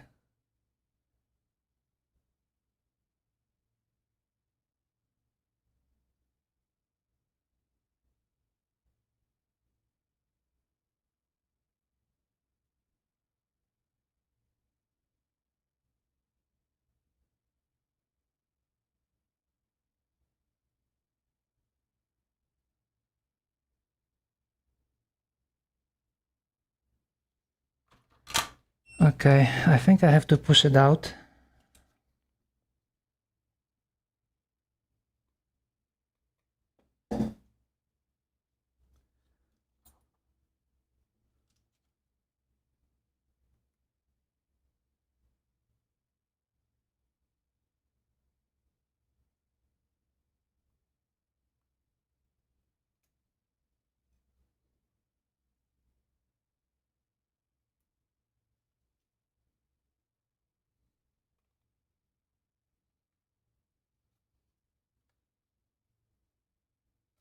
Okay, not so bad. Managed to get it out. And now I have the... Okay, but... this should be plus still. I trim it and I forgot which one was what. And they're almost the same length now. But I remember that the minus I was able to trim.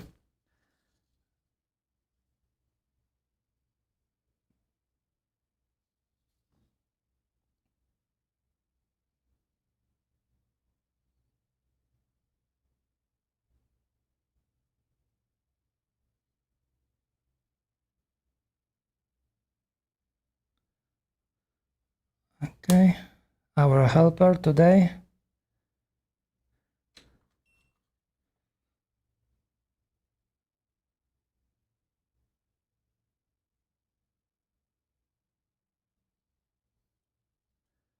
Maybe less solder, maybe this one.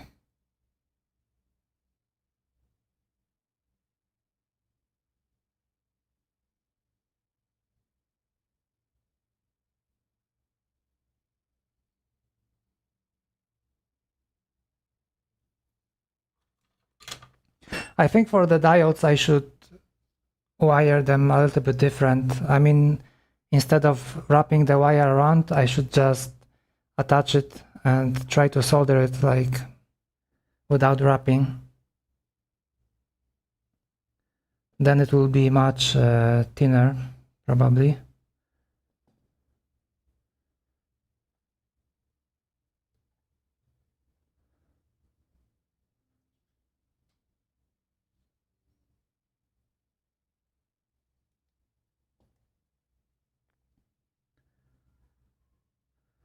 Okay, so going back to our keyboard.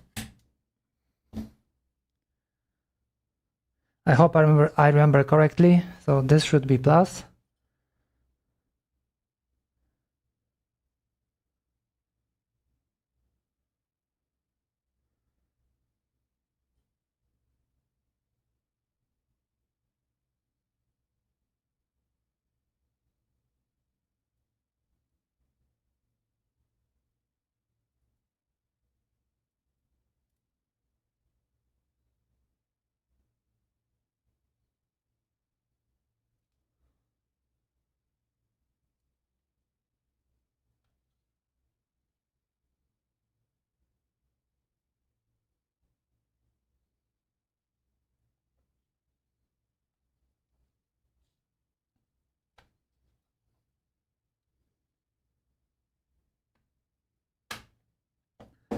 Okay, it's in. Let's solder it and watch it go with smoke.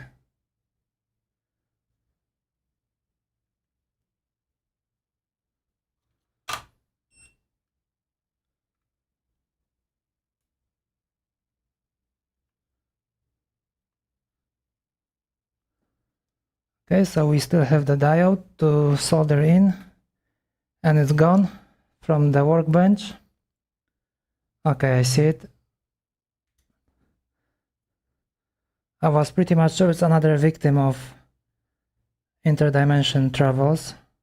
Okay, I definitely need to trim it.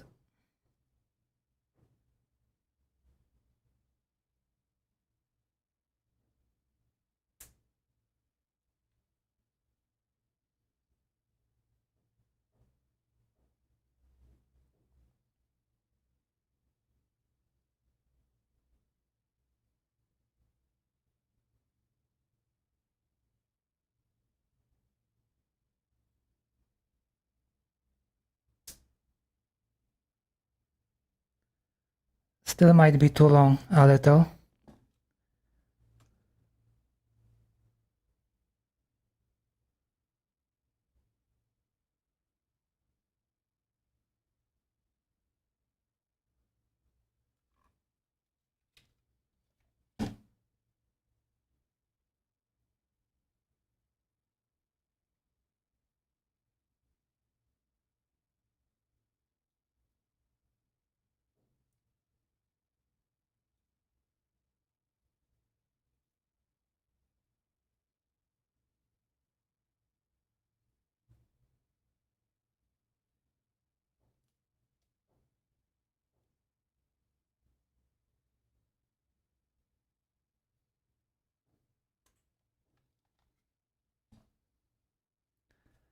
Okay, where is my hammer? Over here.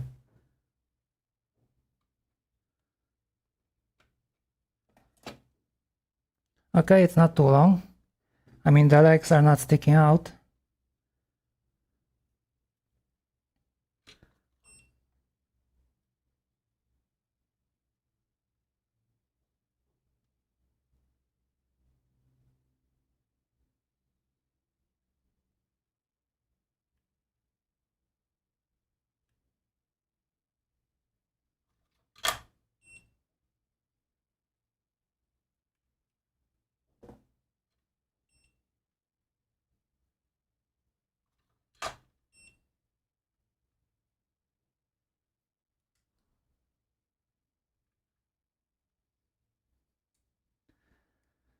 Okay, we are almost done. Almost. So we still need to add our janky potentiometers.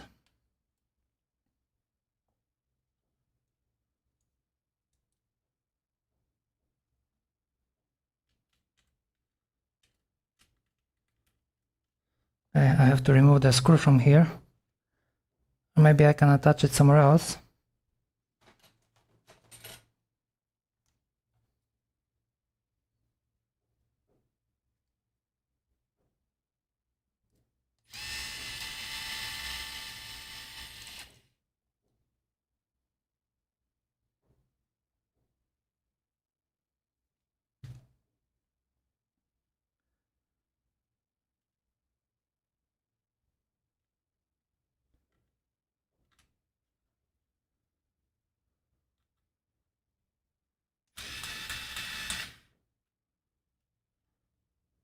Okay, still won't do much if I have a screw over here.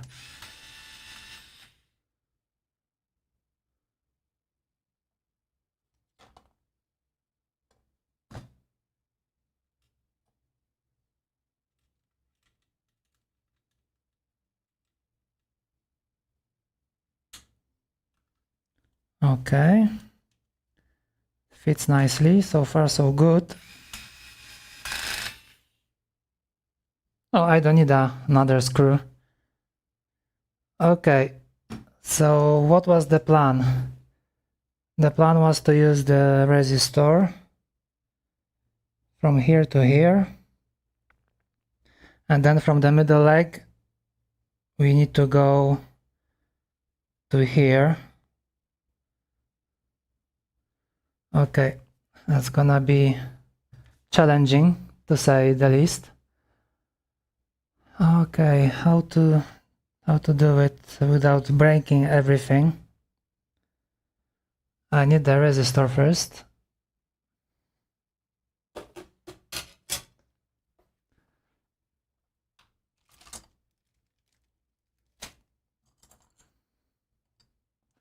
I have them over here. Well, if this is successful, I would definitely need to buy more of these.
Makes me wonder if I should put a Kapton tape underneath.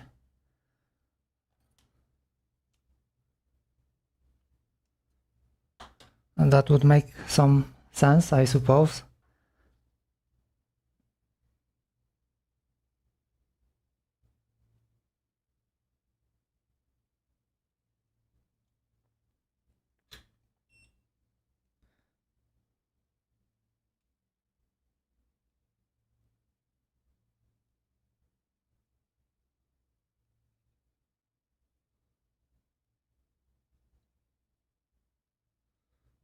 Okay, looks like it holds.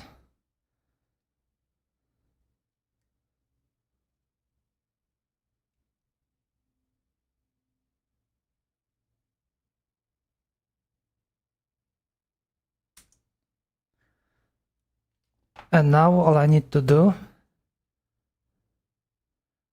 is to bend it a little, so it will be touching the pad.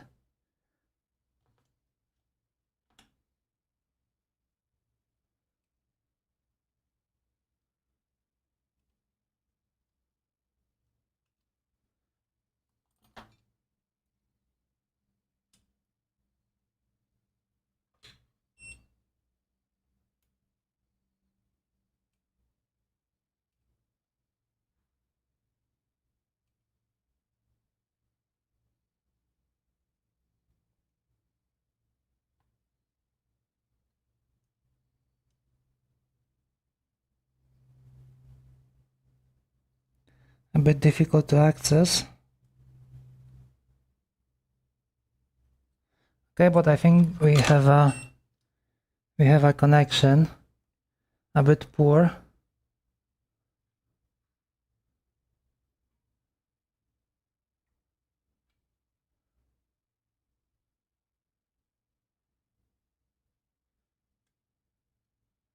It barely holds, but okay, I'm gonna leave it like that. So now I need a piece of wire and I think I will use this one.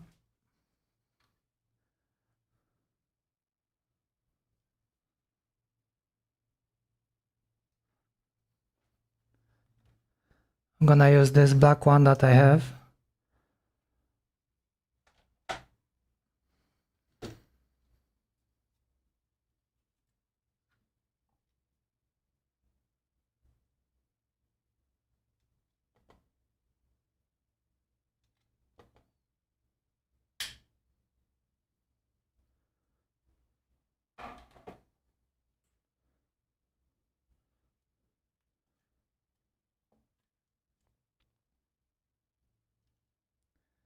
So now we have to solder it to the middle leg of the potentiometer and to the anode over here.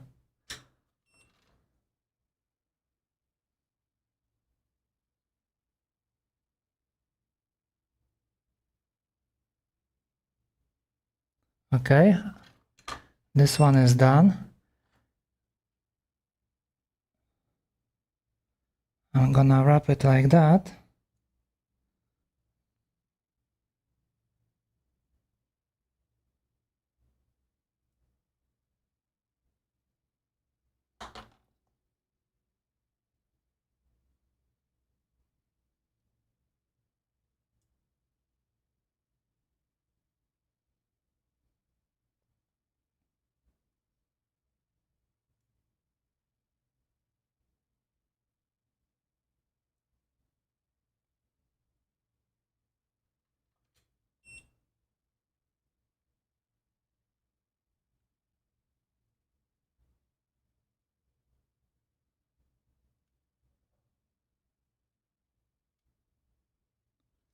Okay,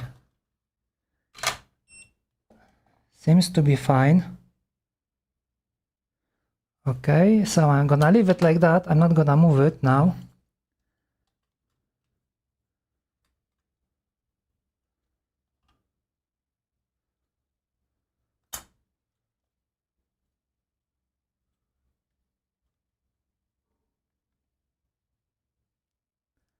So this is the other side. Now we have to do the right side. Or actually the outer side of the keyboard. I'm gonna remove the screw first.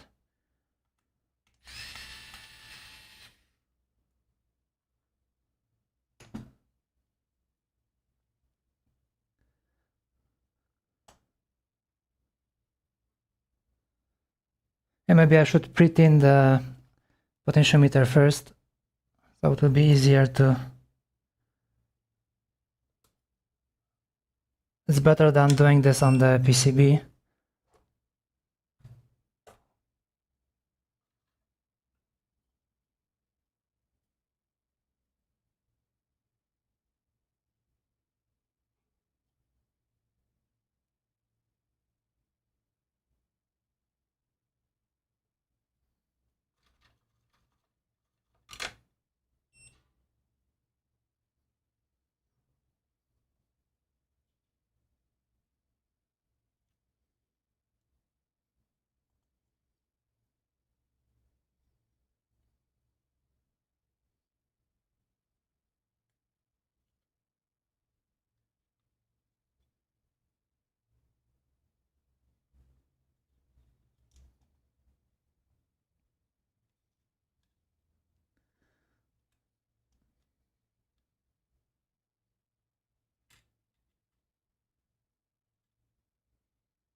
Maybe I will try the screw first. The template is a little bit too long and it's interfering with the pads that there is a tin already on.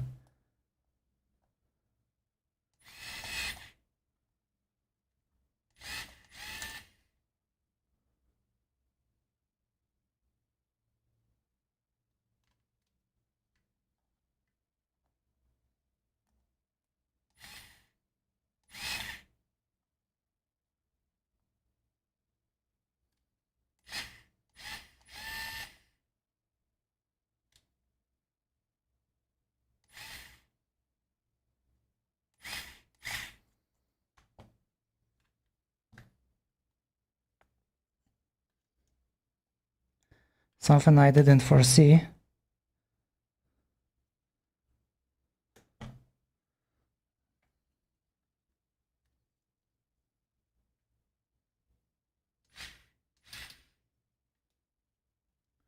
The screw is somehow going bent a little.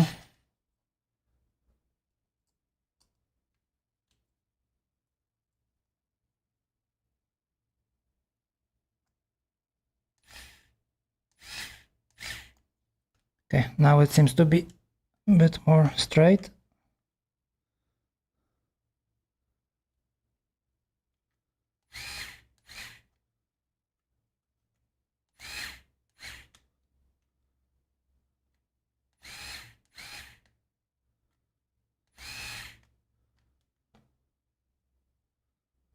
Okay, we don't really need both screws. I hope we don't need both screws. It kind of holds. And I tinned the wrong leg, but that's fine.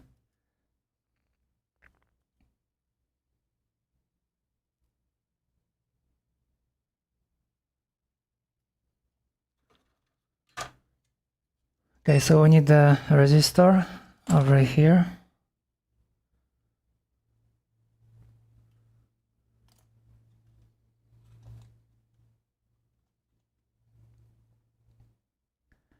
I'm gonna cut it short on this side.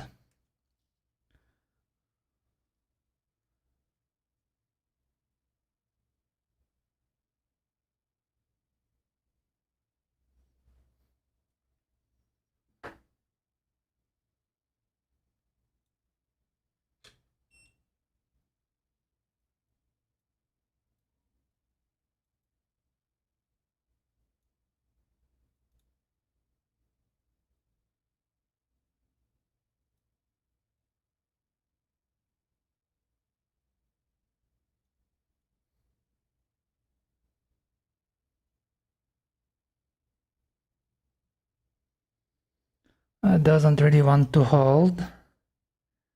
That's fine.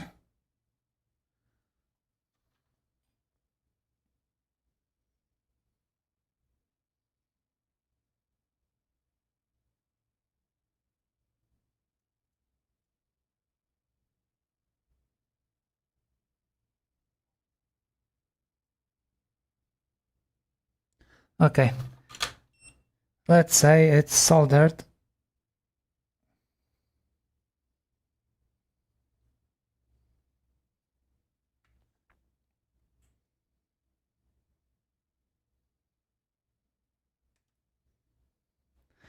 And I hope I didn't cut this side too short.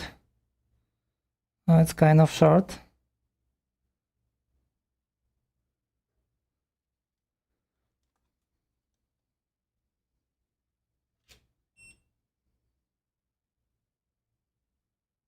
No, not too bad. Turned out it was just perfect. Take a look at this beautiful design.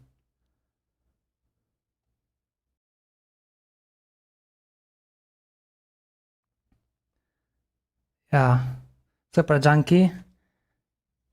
Okay, we need one more piece of wire. And maybe we can connect and see if it blows up or not. Rudder brother, you still here? Is it gonna work? Are the infrared gonna work today? Or we just messed up everything and I will have to redo all the wiring off stream? What's your take this time?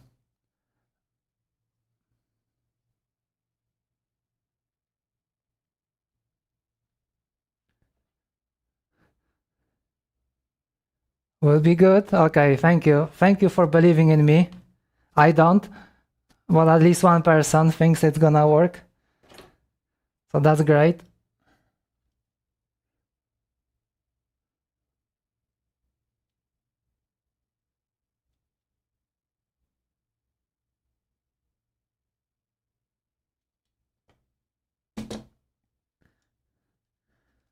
I am kind of hyped, I have to admit.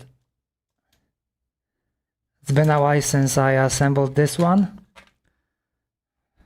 And I was hoping that the next one will be the redesign, but it's fine. I will build the prototype still. I am more happy that someone else is using similar keyboard. I mean similar, the same actually.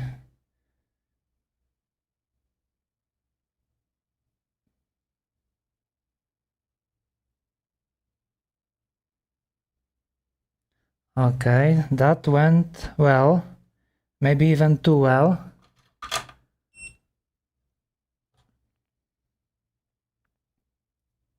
Okay, yeah, just as I said, too well, just came off.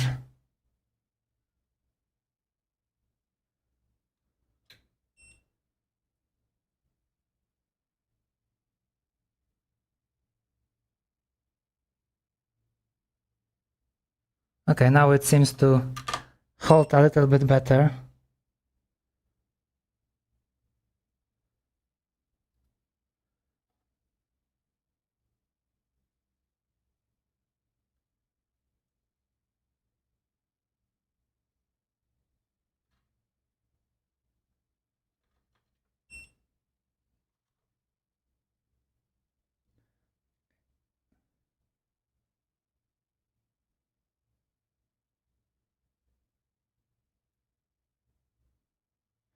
All right, so that was the last solder joint.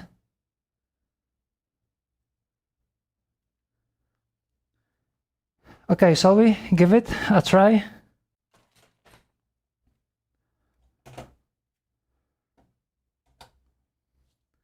Let's clean up this mess a little, make some space. Yes, yeah. Been a while. Took us long enough to assemble everything. Alrighty, so I have this new fancy scene that looks like this. Alright,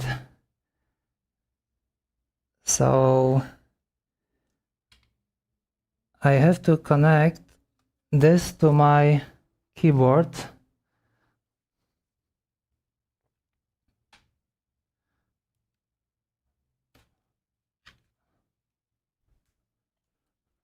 So I have the right side, the original part, I could call it maybe like that. Okay, let's put this one like here, like here.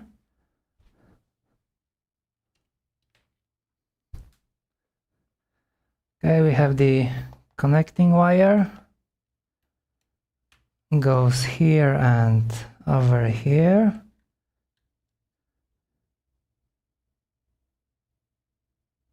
I still didn't push out the USB port, so that's a win. Okay, and now we have to connect it to some USB preferably. Okay, if the stream goes dead, not my fault, but you can consider it as a stream done. Okay, so far so good. Nothing exploded. Okay, let's take a look over here. We have our testing web page. Okay, I'm gonna press a button now. Yes, it works. Okay, that is great. So if I put my finger here, this is Q and this should be something else. Okay, it doesn't work, but fear not, because we have to adjust the potentiometers. I think I will just do them all the way to 0.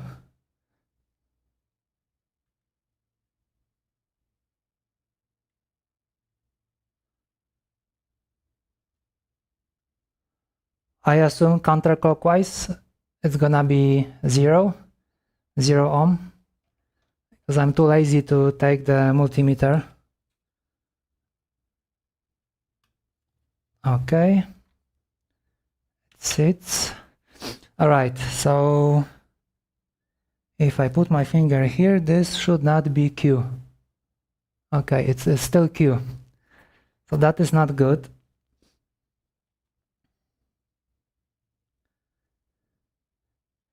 Let's do we have a infrared light?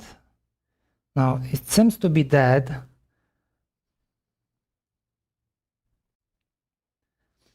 Let me use my phone.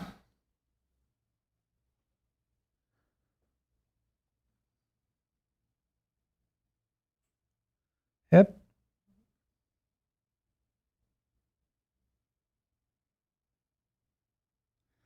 Okay, so infrared is dead.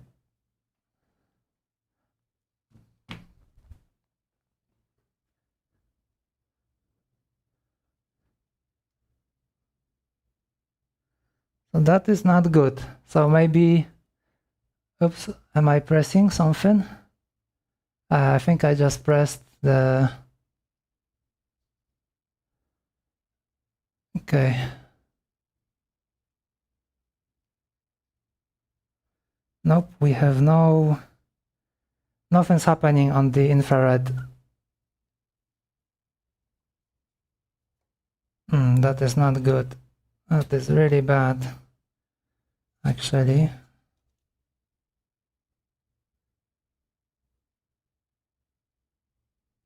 Okay, looking at it, should be fine. So I guess I have to fire up the multimeter.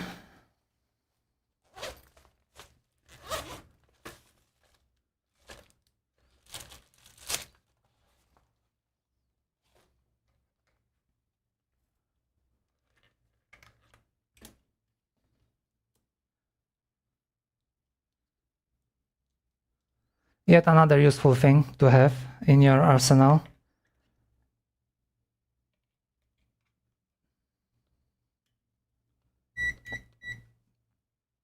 Okay, we're gonna do the diode test. Okay, let's see what we have. Is there a connection over here? There is. So that is good. I wonder what is the resistance from here to here. Okay, so I think, okay, from here to here. Okay, it looks like I have I put the potentiometer to the max because it's 1/1 kilo ohm. So maybe counterclockwise is not really what I was thinking it is. So let's do the other way around. So maybe not all is lost. Maybe it will still work if you are lucky.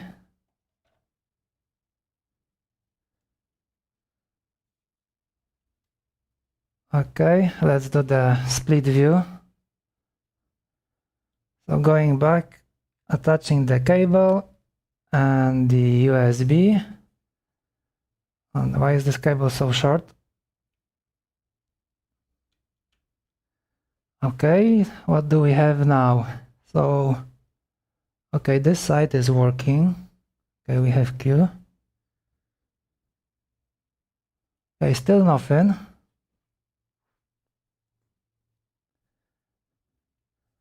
And is there infrared on the phone or not?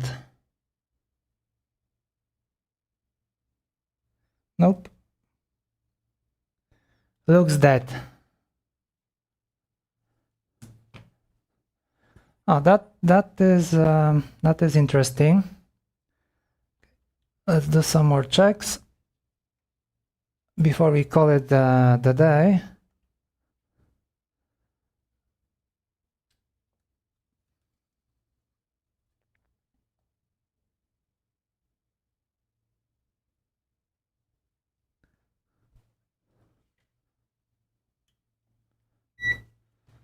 Let's see if we have fried the diode already.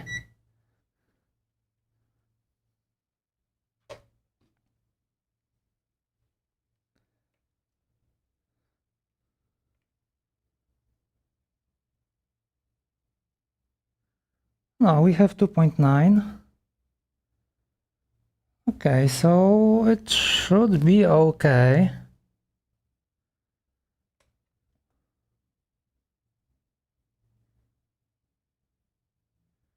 Oh, that is very interesting.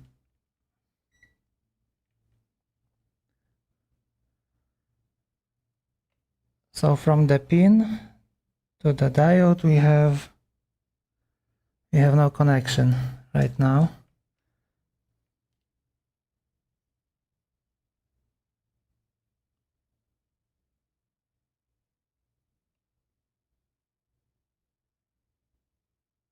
Okay, that's 70 ohm. So this should be okay. It should be working, but it doesn't.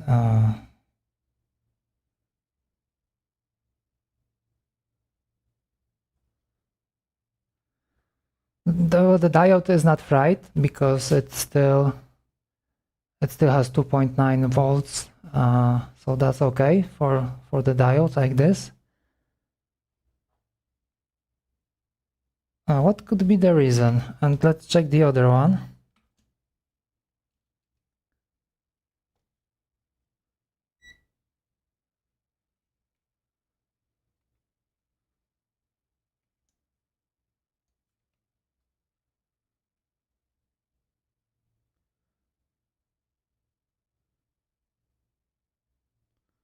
And this one is 1.1.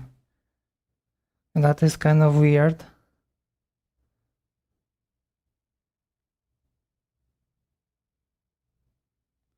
That one is... how odd.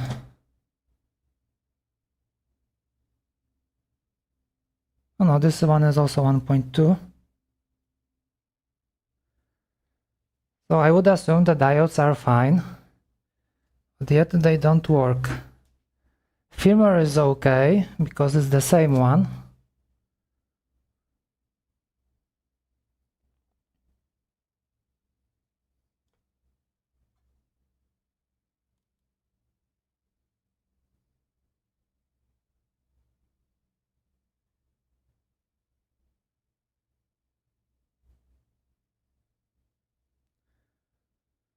Oh well, that's a mystery.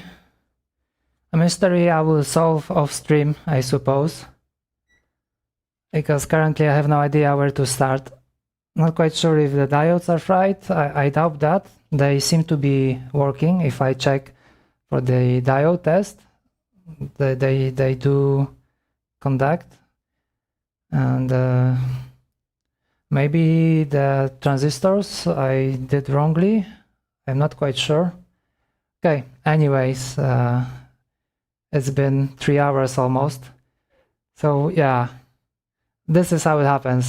You're very hyped to start the keyboard, see how it works, and then it doesn't work. I mean, it's good because we have keys working, so that's fine.